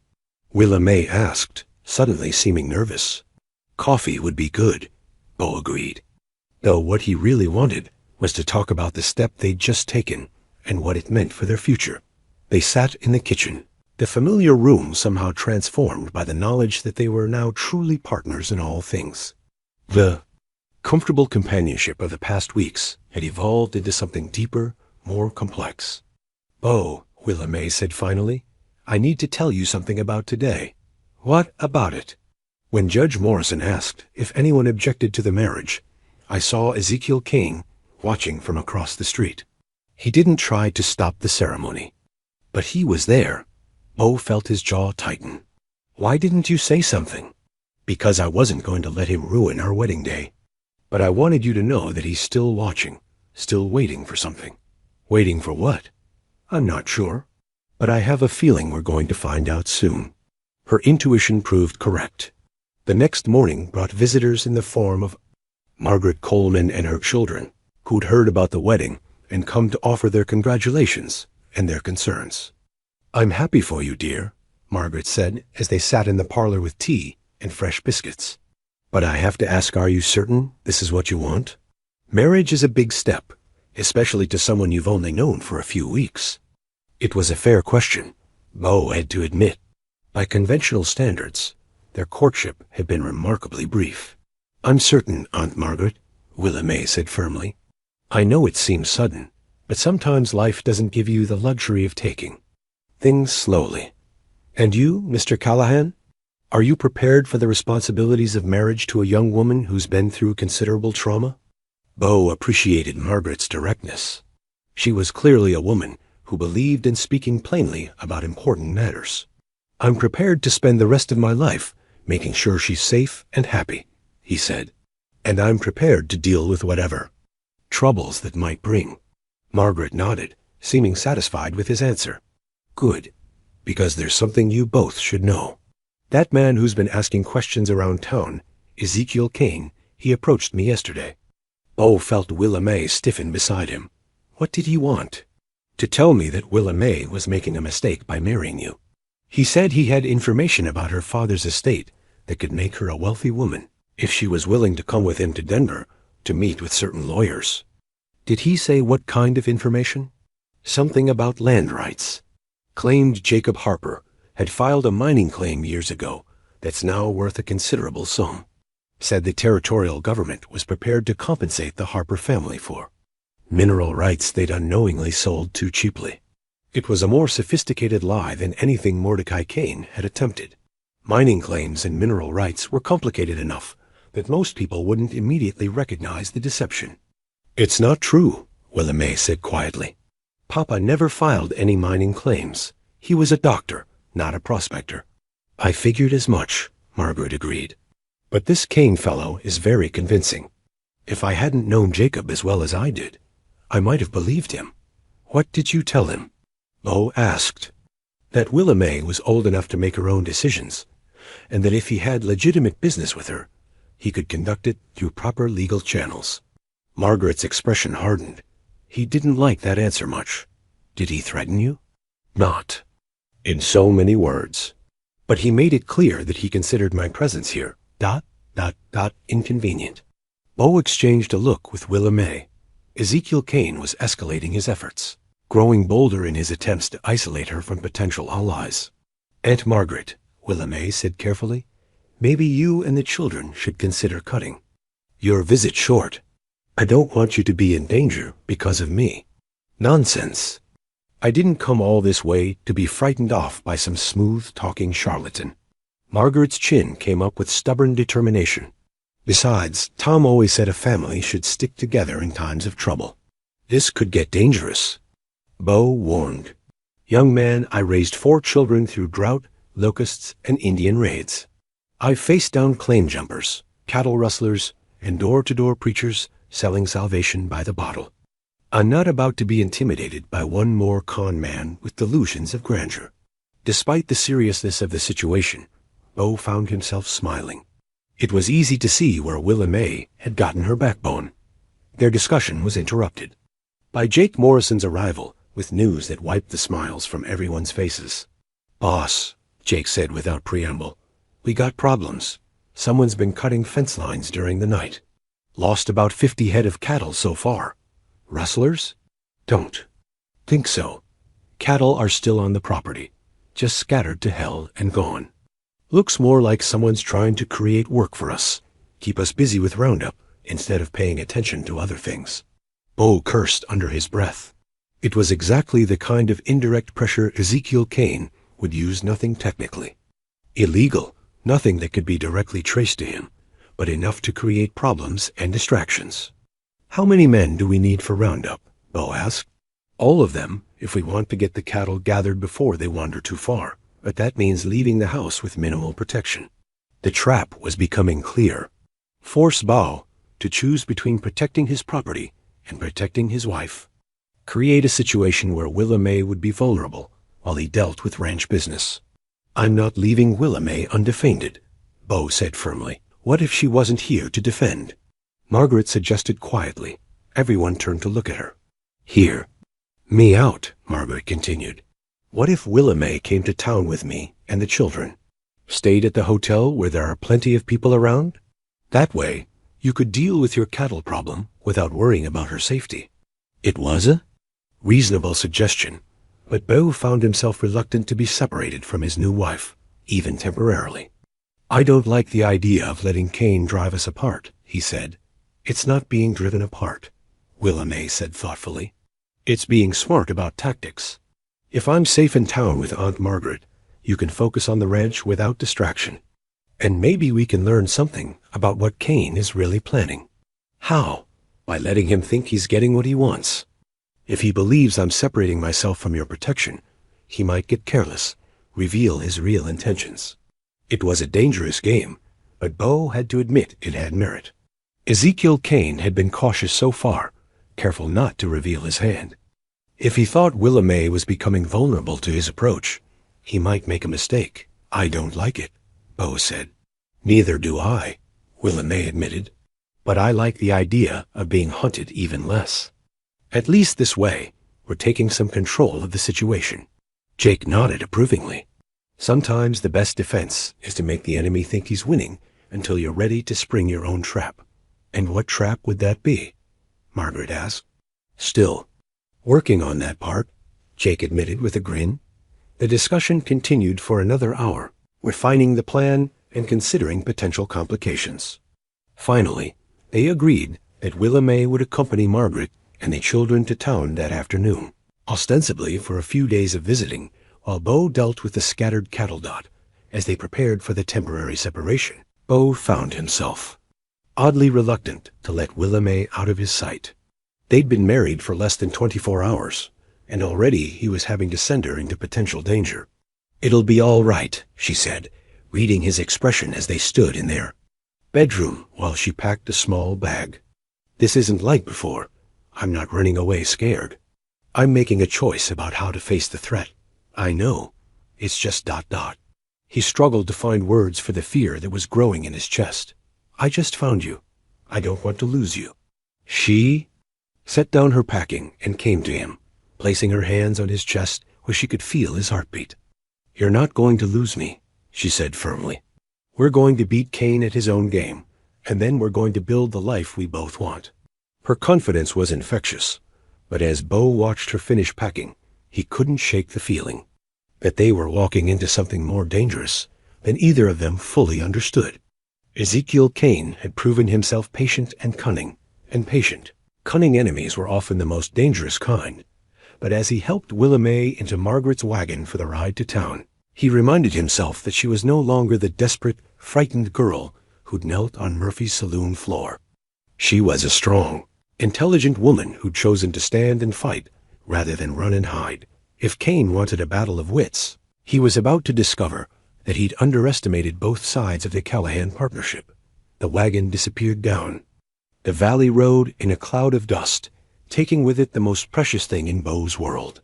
But it also carried hope that this latest threat could be ended once and for all, and that he and Willa May could finally build their future together. Without looking over their shoulders for the next attack, as he turned back toward the house, Bo's hand moved to touch the chain around his neck where Sarah's ring still hung. For 3 years, it had been a symbol of what he'd lost. But today, for the first time, it felt like a blessing on what he'd found. The real fight was just beginning. The cattle roundup took 2 days of hard riding across terrain that seemed designed to scatter livestock as efficiently as possible.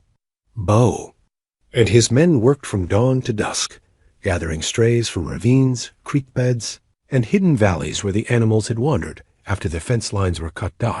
It was exactly the kind of time-consuming, labor-intensive work that would normally require every available hand. But Bo had kept Jake Morrison and 2 of his most trusted men back at the ranch house, just in case Kane's cattle-scattering gambit was a prelude to something more direct. On the morning of the 3rd day, as they were driving the last group of recovered cattle back toward the main pasture, one of Bo's younger hands came riding hard from the direction of town. "Boss," Billy Hutchins called as he pulled up alongside Bo's horse. "Got word from Sheriff Bradley. Says you need to get to town right away." Bo felt his stomach drop. "What's happened?" "Don't rightly know, sir. Just that the sheriff sent me to fetch you urgent-like, and that it had to do with your missus." Without another word, Bo spurred his horse toward town, leaving Jake to finish the cattle drive. The 5-mile ride felt like 50, with every possible disaster playing through his mind. Had Kane made his move? Was Willa May hurt? Had something happened to Margaret and the children? He found Sheriff Bradley waiting for him on the main street, his expression grim, but not panicked. That was something, at least. "Tom," Bo said without dismounting. "What's the situation?" "Complicated," Bradley replied. "Your wife's fine, but..." "Kane made his play about an hour ago. Real smooth operation." "What kind of operation?" "Come on, I'll show you." They walked toward the hotel, where a small crowd had gathered in front of the entrance. Judge Morrison was there, along with Doc Henderson and several other prominent townspeople. All of them wore expressions of barely controlled anger. "Bo," Judge Morrison said as they approached, "I'm afraid we've been outmaneuvered by a professional." "Meaning?" "Meaning Ezekiel Kane just walked into the hotel with federal papers authorizing him to take your wife into protective custody pending investigation of alleged coercion in your marriage." Bo felt the world tilt sideways. "Coercion?" "According to Kane's affidavit, you married Miss Harper under false pretenses, using her vulnerability and dependence to force her into an unwanted union. He claims to have evidence that you threatened her with abandonment if she didn't agree to marriage. That's insane. Anyone who's seen us together knows." "I know," Judge Morrison interrupted. "We all know. But Kane's got federal backing for his allegations, and the territorial magistrate who issued the protective order doesn't know either of you personally." Bo's hand moved toward his gun, but Sheriff Bradley caught his arm. "Don't. Bradley said quietly. That's exactly what Kane wants. You start shooting, and suddenly his story about you being a dangerous man who coerced an innocent girl starts. Looking credible. Then what do you suggest? We fight this legal like, Judge Morrison said. I've already sent a telegram to the territorial capital requesting review of Kane's authorization. But it'll take time, and meanwhile, he's got Willa May. Not exactly. She's in protective custody at the hotel, guarded by a federal deputy. Kane can't take her anywhere without a hearing, but he can talk to her, try to convince her to cooperate with his story. Bo closed his eyes, trying to think through the rage that was clouding his judgment. Kane had played this perfectly, using the law as a weapon, while staying just inside the boundaries of legal behavior. I want to see her. Can't. Federal deputy. Has orders not to allow contact between you and your wife until the protective order is reviewed. This is ridiculous. Margaret Coleman was there when Kane approached Willa May. She can testify that there was no coercion. Sheriff Bradley's expression grew grimmer. That's another problem. Kane's people picked up Mrs. Coleman and her children this morning, claiming they needed to be questioned as witnesses. They're being held at Kane's hotel under federal authority. Held. How? Protective custody, same as her wife. Can't leave, can't communicate with anyone outside. All perfectly legal, as long as they're classified as material witnesses. Bo stared at the hotel where his wife was being held, so close he could probably call her name and have her hear it, yet as unreachable as if she were on the moon. There. Has to be something we can do. There is, said a new voice from behind them. They turned to see Mrs. Chun approaching, carrying a basket of what appeared to be laundry. Her expression was as serene as if she were discussing the weather. Mrs. Chun, Bo said, what are you doing in town? Bringing clean clothes for Miss Willa. Federal deputy. He cannot stop legal wife from receiving fresh laundry from her housekeeper. It was a brilliant stroke. In her role as housekeeper, Mrs. Chun had legitimate business with Willa May that even federal authority would find difficult to interfere with. Did you see her? Of course. Brought her clean dress, collected dirty one. Very normal housekeeper. Business. How is she? Angry, but not scared. She understands what Kane is trying to do. Mrs. Chun reached into her laundry basket and pulled out a folded piece of paper, palming it discreetly. She asked me to give you this. Said it was important you read it right away. Bo unfolded the paper to find Willa May's careful handwriting. Bo. Kane thinks he's clever, but he's made mistakes. He's been asking questions about Papa's medical practice, specifically about patients Papa treated for mining injuries. I think he's planning to claim Papa had knowledge of valuable mineral deposits that he passed on to me.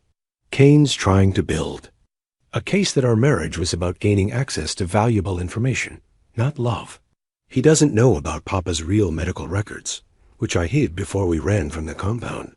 Those records prove Papa never treated miners.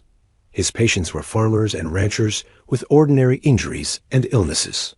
If you can get those records, you can prove Kane's story is false. They're hidden in Papa's grave, inside a metal box, buried with his coffin. I know it sounds awful, but Papa said knowledge was the one thing no one could take away. He was preparing for something like this. Love, W. Bo read the note twice, his mind racing through the implications. Willa May was right. If they could prove that Kane's mineral rights story was false, his entire justification for the protective custody order would collapse. But retrieving documents from a grave would require delicate handling, both legally and practically. Judge Morrison, Bo said quietly, what would it take to get authorization to exhume Jacob Harper's coffin? Evidence of criminal fraud sufficient to justify disturbing a burial site. Why? Bo showed him the note. Judge Morrison read it carefully, his expression growing thoughtful. This could work, the judge said finally. If we can prove Kane's basing his federal warrant on fraudulent claims about mineral rights, I can get the protective order overturned. How long would an exhumation take to authorize? Normally, days or weeks. But territorial law allows for emergency exhumation if there's immediate danger of evidence being destroyed. Judge Morrison smiled grimly, and I'd say Kane's presence here constitutes exactly that kind of danger. Sheriff Bradley was nodding slowly. We do this right. We can have those documents by tomorrow morning. And then what? Bo asked. Then we spring our own trap, Judge Morrison said. We call a formal hearing, present the evidence, and watch Kane's whole story fall apart in front of federal witnesses. It was a plan with merit, but Bo couldn't shake the feeling that they were still playing defense against an opponent who seemed to be several moves ahead. What if Kane realizes what we're doing and tries to leave with Willa May before we can expose him? That's the beauty of the protective custody order, Sheriff Bradley said. It works both ways. Kane can't take your wife anywhere without court approval, same as we can't get her released without proving his allegations are false. Mrs. Chun had been listening to this conversation with growing impatience. Too much talking, she announced. Miss Willa is trapped in hotel room with bad man telling lies about her husband. Stop making plans and start doing things. She was right, of course. While they stood in the street debating strategy, Willa May was enduring whatever psychological pressure Kane was applying, trying to convince her to support his version of events. All right, Bo said decisively. Judge Morrison, get me that exhumation order. Sheriff Bradley, I want your best men watching Kane's people. If they try to move Willa May or the Colemans, I want to know immediately. Mrs. Chun, can you get word back to Willa May that we're working on this? Already planned to return this afternoon with dinner. Federal deputy cannot stop wife from eating proper food. Good. Tell her to hold on, that we're going to end this soon. As the group dispersed to their various tasks, Mo found himself looking up at the hotel windows, wondering which one held his wife. Somewhere behind those glass panes, Willa May was fighting her own battle against Kane's manipulation, just as she'd fought against his brother's more direct threats. But this time, she wasn't alone and desperate. This time, she had allies, resources, and the legal protections of marriage. Most importantly, she had the knowledge and foresight her father had provided. Even from beyond the grave. Jacob Harper had been right. Knowledge was indeed something no one could take away. And tomorrow, that knowledge would be Kane's undoing. Sun was setting over the Montana hills, painting the sky in shades of gold and crimson. By tomorrow night, if everything went according to plan, Bo and Willa May would be watching that same sunset from their own front porch, free of the Kane brothers' shadow once and for all. But first, they had to dig up the past to protect their future. It seemed fitting, somehow, using the wisdom of the dead to defend the dreams of the living. As Bo headed toward the livery stable to arrange for the equipment they'd need for the exhumation, he touched the chain around his neck where Sarah's ring still hung. Tomorrow, he thought, it might finally be time to lay that particular ghost to rest as well. Some endings, he was learning, were really beginnings in disguise. The exhumation began at dawn, conducted with the solemnity befitting the disturbance of a man's final rest. Judge Morrison had secured the necessary authorization through an emergency telegraph to the territorial capital, and Dr. Henderson had volunteered his services to ensure the process was handled with proper medical oversight. Bo stood at the edge of Jacob Harper's grave as the hired men carefully removed the soil, each shovelful bringing them closer to either vindication or disappointment. The cemetery was quiet, except for the sound of digging and the distant lowing of cattle from the pastures beyond town. Strange way to fight a legal battle, Sheriff Bradley observed, wiping sweat from his forehead despite the cool morning air. Strange times call for strange methods, Judge Morrison replied. Besides, if Miss Willa May is right about those records, this might be the most important evidence we'll ever dig up. The work proceeded slowly, with careful attention to preserving the dignity of the burial site. When they finally reached the wooden coffin, Dr. Henderson supervised the careful opening of the casket, revealing Jacob Harper's remains, along with the personal effects that had been buried with him. And there, tucked beneath the folded hands, was a metal document box exactly as Willa May had described. Well, I'll be damned, Sheriff Bradley muttered. Girl was right. Judge Morrison carefully removed the box and opened it with a reverence due to a dying man's final preparations. Inside were dozens of medical records, patient files, and treatment notes spanning Jacob Harper's years as a frontier doctor. These are incredibly detailed, Dr. Henderson observed as he examined the documents. Harper was a meticulous record keeper. More importantly, Judge Morrison said, scanning through patient files, they prove exactly what Mrs. Callahan claimed. Every patient listed here was treated for common frontier ailments: broken bones, fevers, birthing difficulties, snake bites. Not a single mining injury or consultation about mineral deposits. Bo felt a surge of relief mixed with admiration for his wife's foresight. Even in the midst of her desperate escape from Kane's compound, she'd remembered her father's hidden insurance against exactly this kind of deception. This destroys Kane's entire story, Sheriff Bradley said. No way Jacob Harper could have known about valuable mineral deposits if he never treated miners. More than that, Judge Morrison added, holding up a particular document. Look at this. Harper's own financial records. Shows every penny he earned from his medical practice, every debt incurred during his illness. If he'd known about valuable mineral rights, there would be some record of it here. As they carefully resealed the grave, Bo's mind was already racing ahead to the confrontation that would come. Kane had built his federal case on a foundation of lies, and now they had the evidence to prove it. When do we spring the trap? Bo asked. This afternoon, Judge Morrison said. I'll call for an immediate hearing, present this evidence to the federal deputy, and demand the protective custody order be vacated. What if Kane tries to run? He can't, not legally anyway. The federal authority that gave him power to take Mrs. Callahan into custody also requires him to stay for any hearings related to the case. If he runs now, he becomes a fugitive. They returned to town to find Mrs. Chun waiting with news from her latest visit to the hotel. Miss Willa is holding strong, she reported, but Kane is getting desperate. Spent 2 hours this morning trying to convince her that you only married her for mining rights her father told her about. Did she tell him anything? She told him her father was doctor, not miner, and that she knows nothing about mineral deposits. Kane did not like this answer. I bet he didn't, Sheriff Bradley said grimly. Man's whole story depends on her supporting his version of events. The hearing was scheduled for 2 o'clock in the hotel's main conference room, with the federal deputy presiding as the representative of territorial authority. Word of the proceedings had spread through town, and a considerable crowd gathered to witness what promised to be a dramatic confrontation. Ezekiel Kane arrived precisely on time, dressed in his finest suit and radiating the confidence of a man who believed his careful planning was about to pay off. He was accompanied by 2 men who introduced themselves as territorial attorneys, lending an air of official authority to his presence.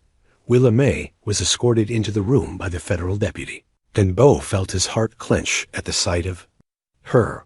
She looked tired but unbroken, her green eyes blazing with determination as they met his across the room.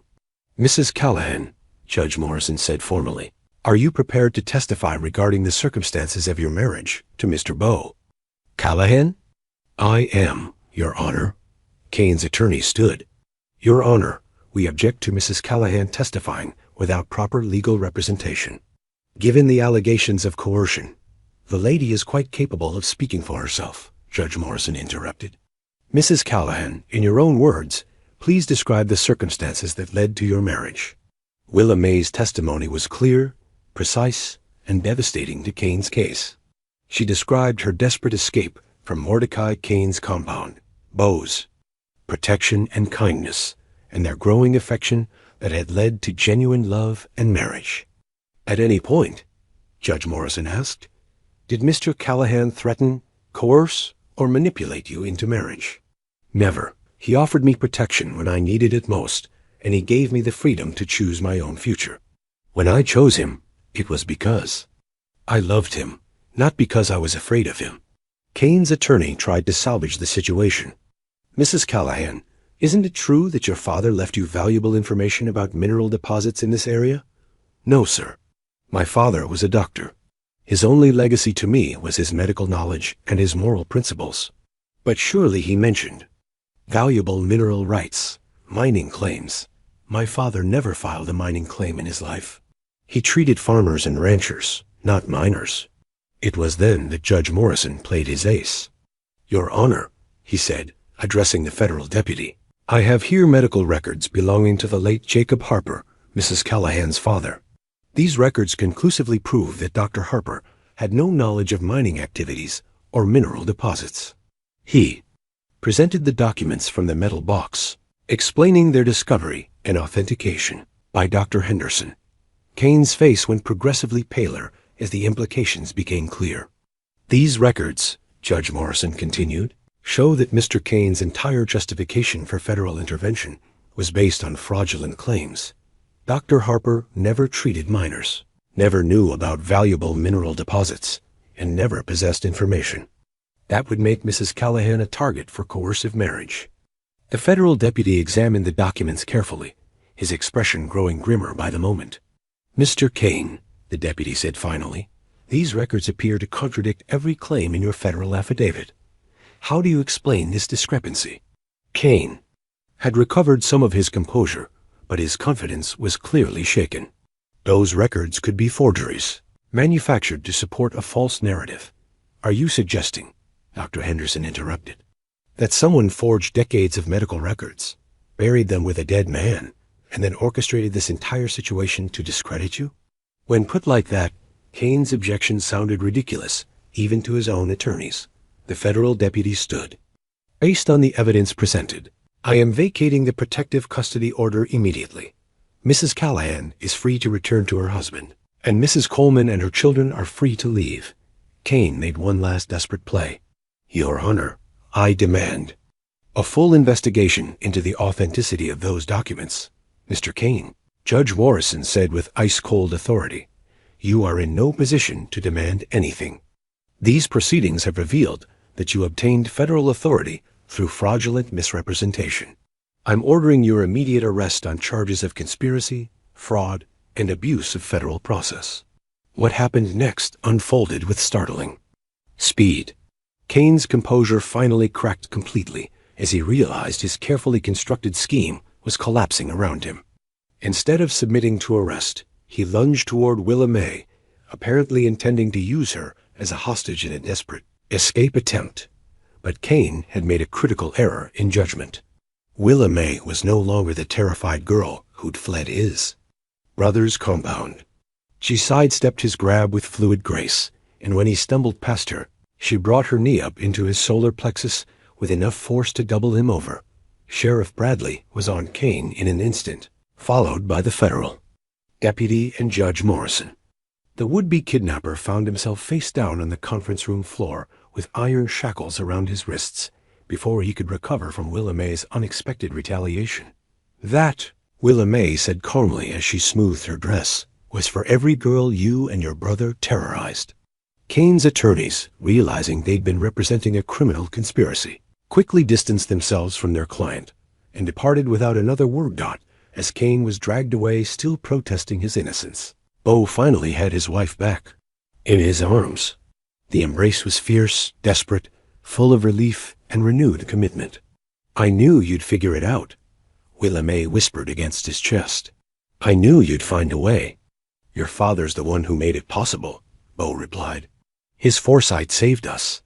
Papa always said knowledge was the most powerful weapon against injustice. I guess he was right. Judge Morrison approached them with a satisfied smile. Mrs. Callahan, that was quite possibly the most effective cross-examination I've ever witnessed. Have you considered a career in law? Willa May laughed, the sound bright and free. I think I'll stick to medicine and ranching, Your Honor, but thank you. As they left the hotel together, O reflected on how completely the situation had been. Reversed, Kane's attempt to separate them had only strengthened their bond, and his fraudulent claims had been turned into evidence of his own criminality. Margaret Coleman and her children were waiting outside, looking relieved but shaken by their ordeal. Aunt Margaret, Willa May said, embracing her. I'm so sorry you got caught up in this. Nonsense, dear. Family stands together in times of trouble. Besides, Margaret smiled, it was quite educational. I've never seen a confidence man brought down by a dead man's paperwork before. The ride back to the ranch was peaceful, with Margaret and her children following in their wagon, while Bo and Willa May rode together on his horse. The late afternoon sun painted the landscape in warm Golden tones, and for the first time in weeks, the future felt truly secure. "Bo," Willa May said, as they crested the hill that gave them their first view of the ranch house. "There's something I want to do when we get home." "What's that?" She reached up and touched the chain around his neck, where Sarah's ring still hung beneath his shirt. "I think it's time for that to find a proper resting place. Sarah deserves to rest in peace, and we deserve to start our marriage without ghosts." Bo felt a tightness in his throat as he considered her words. She was right, of course. Carrying Sarah's ring had been his way of holding on to the past, but it was also a barrier to fully embracing the future. "What do you suggest?" "There's a beautiful spot by the creek where wildflowers grow. We could bury the ring there, plant a tree in Sarah's memory. Make it a place of peace instead of sorrow." The idea felt right in a way that surprised him. Not abandoning Sarah's memory, but transforming it into something that blessed their new beginning rather than haunting it. "I'd like that," he said softly, as they approached the house. Mrs. Chun emerged onto the porch with her hands on her hips and her sternest expression. "About time," she declared. "House is too quiet without proper family in it. Now come eat dinner before food gets cold." Some things, Bo thought with amusement, would never change. Mrs. Chun would always prioritize practical needs over emotional drama, and somehow that was exactly what they needed right now, a return to normal life, normal routines, normal happiness. That evening, as the sun set over their land, they held a simple ceremony by the creek. Bo buried Sarah's ring beneath a young apple tree they'd planted together, while Willa May said a prayer for the woman who'd first brought love to this place. It wasn't an ending, but a transformation, the past becoming foundation for the future. Memory becoming blessing, loss becoming the gift of knowing how precious love really was. Tomorrow would bring new challenges, new dreams to pursue, new stories to write. But tonight, Bo Callahan stood with his wife in the place they both called home, finally free to love without reservation and build without fear. The Kane brothers' shadow had passed, and the light was their own to follow. 6 months later, the Callahan Ranch had settled into a rhythm of prosperity and contentment that surprised even those who'd witnessed the dramatic events of the previous summer. The apple tree they'd planted by the creek had taken root and was showing its first tentative buds, a living symbol of growth from remembrance. Willa May had indeed proven herself invaluable in ways Bao had never anticipated. Her medical knowledge had made her the unofficial doctor for half the county, treating everything from difficult births to broken bones with a skill that rivaled Dr. Henderson's decades of experience. More than that, her business acumen had helped streamline ranch operations and improve their relationships with buyers from as far away as Chicago. This particular morning found them in the ranch office, reviewing correspondence that had arrived on the previous day's stage. Among the usual letters about cattle prices and supply orders was an official-looking envelope bearing the territorial seal. "What do you suppose this is about?" Willa May asked, handing him the letter. Bo opened it carefully, his expression growing increasingly surprised as he read. When he finished, he looked up at his wife with something approaching amazement. "It's from the territorial governor," he said. "Seems Ezekiel Kane's arrest led to a much larger investigation. They've uncovered a network of fraudulent bet schemes operating across 3 territories, all connected to the Kane brothers organization." "How large a network?" "Large enough that the territorial government is offering compensation to victims. According to this, you're entitled to restitution not just for what Mordecai Kane stole from your family, but for the suffering caused by the entire criminal conspiracy." Willa May set down her coffee cup with careful precision. "How much compensation?" $15,000. The number hung in the air between them like something too large to comprehend. It was more money than most ranchers saw in a lifetime, enough to transform their comfortable existence into something approaching genuine wealth. At single quotes double quotes Willa May struggled for words. "That's enough to expand the ranch, buy more land, maybe even start that medical clinic we've talked about. It's enough to do whatever we want," Bo agreed. "The question is, what do we want?" It was a conversation they'd been having in various forms for months. How much was enough? What their responsibilities were to the community that had supported them? what kind of legacy they wanted to build together. Their discussion was interrupted by Mrs. Chun's voice calling from the kitchen. "Mr. Bo, Miss Willa, visitors coming." They looked out the window to see a familiar wagon approaching Margaret Coleman, returning for another visit. But this time she wasn't alone. Beside her sat a young woman Bo didn't recognize, and in the wagon bed were trunks and bags suggesting a lengthy stay. "That must be the young woman Aunt Margaret wrote about," Willa May said, referring to a letter they'd received the previous week. The school teacher who lost her position when the mining town went bust. Margaret had asked if they might have work for an educated young woman who found herself stranded without prospects. The timing seemed providential. They'd been discussing the need for someone to help with the ranch's increasingly complex bookkeeping and correspondence. The introductions on the front porch revealed the newcomer to be Miss Emma Sullivan, a woman of perhaps 25, with intelligent brown eyes and the kind of quiet dignity that spoke of education and refinement. She'd been teaching in a Colorado mining town until the silver played out and the population scattered, leaving her unemployed and far from her family back east. "Mrs. Callahan," Emma said as they settled in the parlor with tea, "Mrs. Coleman has told me so much about your medical work. I understand you've been treating patients throughout the valley?" "When needed," Willa May replied modestly. "Dr. Henderson is getting on in years, and people need help. Have you considered establishing a formal medical practice?" "I have some experience with the administrative side of professional services managing appointments, maintaining patient records, handling correspondence with other physicians." It was exactly the kind of practical support that would make Willa May's informal medical practice more efficient and professional. More than that, Emma's presence would give Willa May someone to share the intellectual challenges she sometimes missed. "We've been thinking about expanding our medical services," Bo said carefully. "The territorial compensation we just learned about would certainly make it possible." Emma's eyes lit up with interest, and over the following hour they found themselves deep in discussion about the practicalities of establishing a proper medical clinic that could serve the growing population of the valley. Their planning session was interrupted by Jake Morrison's arrival with news that immediately commanded everyone's attention. "Boss," Jake said without preamble, "we got a situation developing that you need to know about." "What kind of situation?" "Railroads coming through.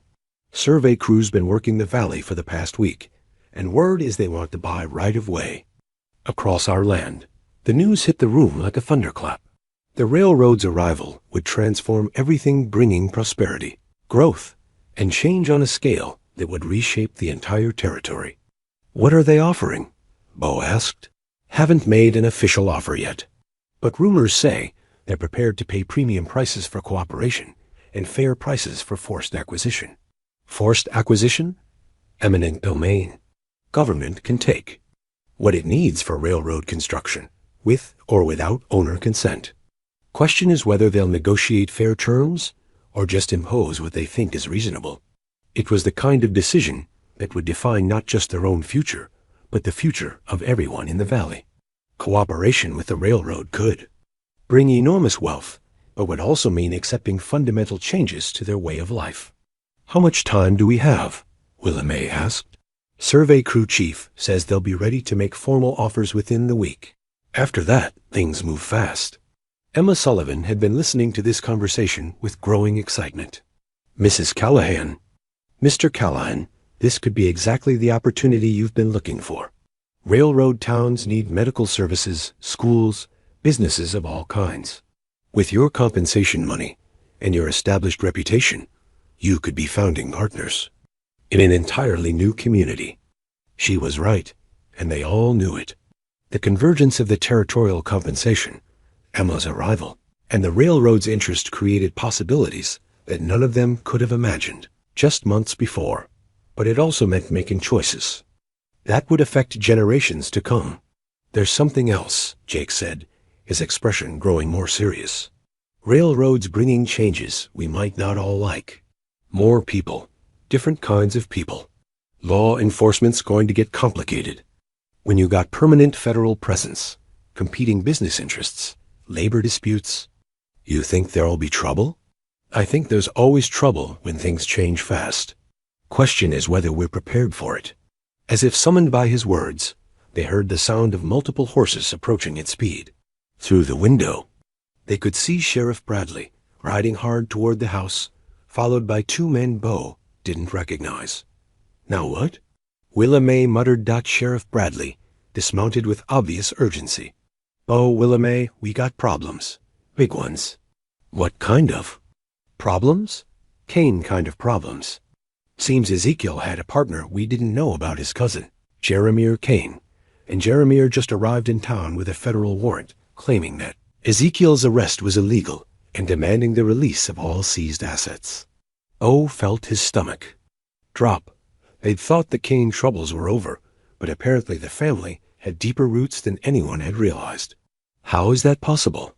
Ezekiel was caught red-handed with forged documents. Jeremiah's claiming the documents weren't forged, that there was a legitimate business arrangement that got misrepresented during the investigation. He's got federal backing and enough legal authority to freeze everything related to the territorial compensation until his claims can be reviewed. The implications were staggering. Not only would they lose the $15,000 they'd been counting on, but the entire network of victim compensation could be thrown into legal limbo for years. There's more, Sheriff Bradley continued grimly. Jeremiah's also claiming that your marriage to Willa May was part of a conspiracy to defraud the territorial government out of compensation money. Says you married her specifically to gain access to victim funds.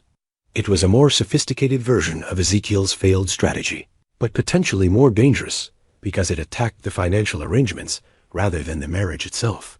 That's insane, Emma Sullivan said with surprising vehemence. Anyone who's seen them together for 5 minutes knows they're genuinely in love. Doesn't matter what we know, Sheriff Bradley replied. Matters what Jeremiah can convince a federal judge to believe. Willa May had gone very quiet during this exchange, her expression thoughtful rather than panicked.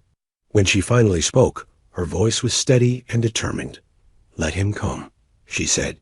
Let him make his claims and bring his lawyers and waive his federal warrants. We've beaten 2 Kane brothers already. What's one more? This one's different, Sheriff Bradley warned. Smarter, better connected, more patient. He's not going to make the mistakes Mordecai and Ezekiel made. Then we won't make the mistakes we made before either, Bo said firmly. We know how these people operate now.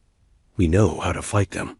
Margaret Coleman, who'd been listening to this exchange with growing alarm, finally spoke up. Is there anything I can do to help? Any way my testimony about Ezekiel's lies could strengthen your position? Actually, Emma Sullivan said thoughtfully, there might be. Mrs. Coleman, you were present when Ezekiel tried to manipulate Mrs. Callahan, correct? I was. And you can testify that the Callahan's marriage was clearly based on genuine affection, not financial calculation? Without question. Emma turned to Bo and Willa May. What if we turn this around on them?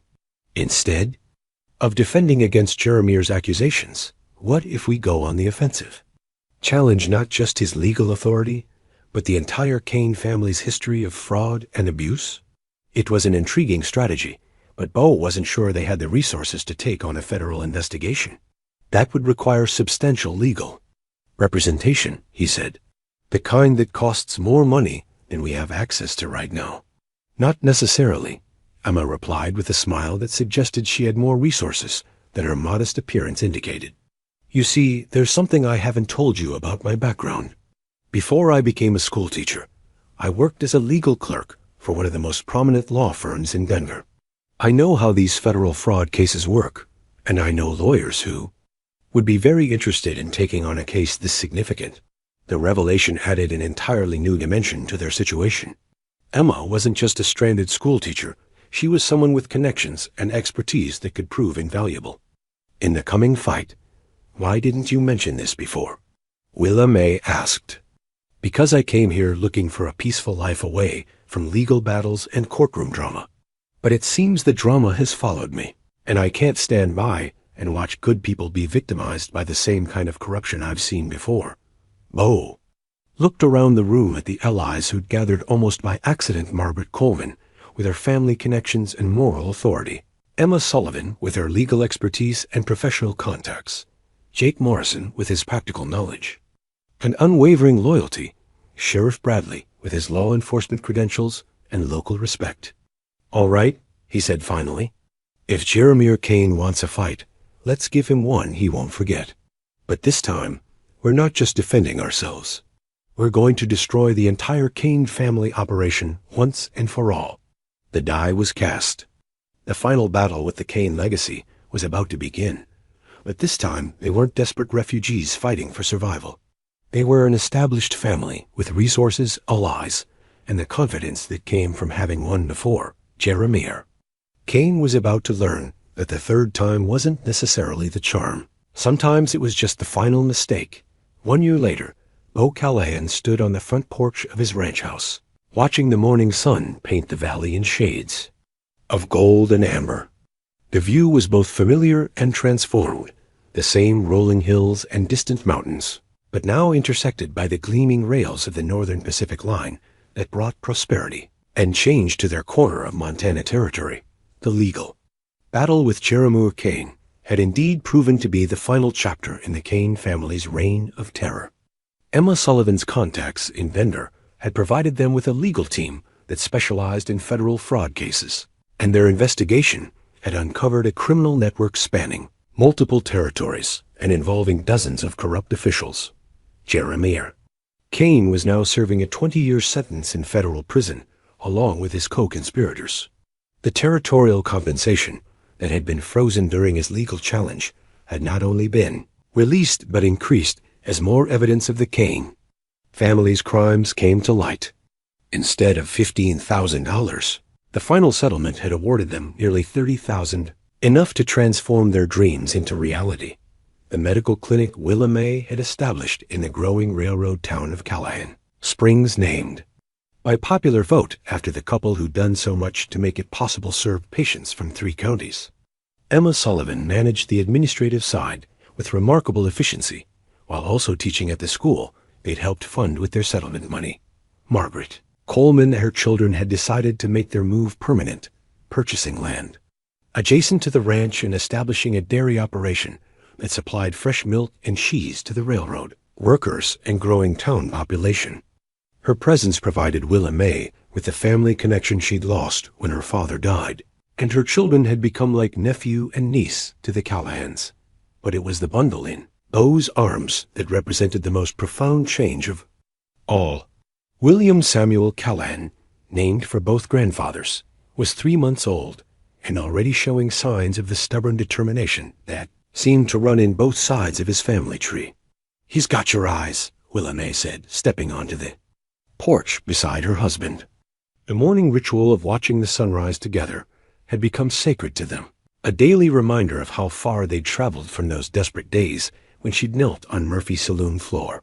"But your temperament, thank God," Bo replied, gently, adjusting the blanket around his son. "Takes more than a little noise to ruffle him." It was true. Young William had inherited his mother's calm disposition and his father's steady gaze, making him the kind of baby who seemed to observe the world with serious interest rather than crying about its imperfections. The sound of approaching horses drew their attention to the valley road, where they could see Jake Morrison returning from his morning inspection of the outer pastures. Even at 70, the former foreman maintained his routine of checking every corner of the expanded ranch operation, though these days he rode in a comfortable buggy rather than on horseback. "Morning, boss," Jake called as he pulled up at the porch. "Got news from town you'll want to hear." "Good news or bad news?" Willa May asked. "Good news. Railroads officially approved the expansion spur to connect the lumber mills up north. Means more business for the town, more patients for your clinic, and more freight contracts for our cattle operation." The interconnected prosperity of the valley still amazed Bo sometimes.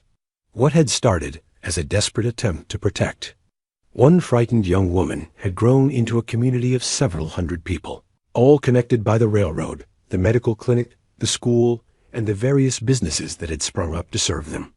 "Speaking of the clinic," Jake continued, "Doc Henderson's looking for you. Mrs. Willa says he's got a patient with symptoms that have him puzzled, and he could use a second opinion." Willa May nodded.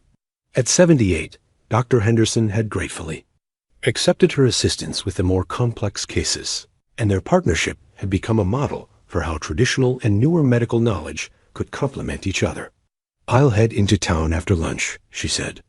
"Emma can handle the administrative work this afternoon." Their conversation was interrupted by Mrs. Chun's voice, calling from the kitchen. "Breakfast ready. Come eat before food gets cold." Some things, Bo reflected with amusement, would never change. Mrs. Chun's priorities remained firmly fixed on practical matters, regardless of how much their circumstances had improved. She now managed a household staff of 3, oversaw the cooking for the ranch hands, and maintained standards of domestic efficiency that had become legendary throughout the U-Out territory. As they sat down to breakfast in the expanded dining room, the original house had been enlarged twice to accommodate their growing family and frequent guests. Bo found himself reflecting on the strange paths that had brought them to this moment. "Do you ever think about how different things might have been?" he asked Willa May as she fed young William. "If Kane hadn't forced you to run, if you'd never come to Murphy's that day?" "Sometimes," she admitted, "but not with regret. Everything that happened, even the terrible parts, led us here. Led us to each other, to this life, to our son." She was right, of course. The suffering they'd endured had forged them into people capable of building something stronger and more meaningful than either could have achieved alone. "Besides," Willa May continued with a smile, "I have a feeling our adventures aren't over yet." "What do you mean?" "Emma's been receiving letters from her lawyer friends in Denver. Seems there are other families dealing with the same kind of fraud and abuse we fought against. They're asking if we'd be willing to share our experience, maybe help them develop strategies for fighting back." The idea was both appealing and daunting. They'd found peace and prosperity, but the knowledge that others were still suffering the kind of persecution they'd escaped created a moral obligation they couldn't ignore. "What do you think?" Bo asked. "I think," Willa May said, looking down at their son's serious little face, "that we have a responsibility to use our good fortune to help others. William's going to grow up in a world where justice sometimes needs defending. Might as well start teaching him that lesson early." It was the kind of principled stand that had first drawn Bo to her, the courage to do what was right, even when it was difficult or dangerous. "Then we'll do it," he said simply. "Together." The baby in Willa May's arms made a small sound that might have been agreement, his dark eyes focusing on his father's face with that intense concentration that seemed to characterize his approach. To the world through the dining room windows, they could see the valley spreading out before them, their land, their community, their future. The apple tree by the creek had grown tall enough to provide shade for the simple stone marker they'd placed there in Sarah's memory, a place of peace rather than sorrow where their son would someday play. The railroad whistle echoed across the hills, bringing news from the wider world and carrying their products to distant markets. In the town that bore their name, people were beginning their daily routines, opening shops, starting classes, seeing patients, building lives of dignity and purpose. "You know what I love most about this?" Willa May said, breaking the comfortable silence. "What? We didn't just survive what happened to us. We turned it into something good, something that helps other people build better lives." She was right. The ranch that had been Bo's refuge from grief had become a foundation for community prosperity. The medical knowledge that Kane had tried to suppress had become healing for hundreds of people. The love that had grown from desperate circumstances had become an example of what was possible when people chose courage over fear. As the morning sun climbed higher over the Montana hills, painting their world in light and promise, Bo Callahan held his son close and looked toward a future that seemed limitless in its possibilities. They'd fought for the right to build this life, and now they had the responsibility to protect that right for others. The boy in his arms would grow up knowing that love was worth fighting for, that justice was worth defending, and that sometimes the most important victories came not from defeating enemies, but from building something so strong and good that enemies became irrelevant. It was a legacy worth leaving, a story worth telling, and a future worth believing in. In the distance, another train whistle sounded, bringing new possibilities and new challenges. But whatever came next, they would face it together. The rancher who'd learned to love again, the woman who'd transformed desperation into strength, and the child who represented all their hopes for tomorrow, but the Kane brothers' shadow had long since faded, replaced by the bright promise of a world they'd helped create. And in that world, beneath the vast Montana sky, love had indeed conquered all.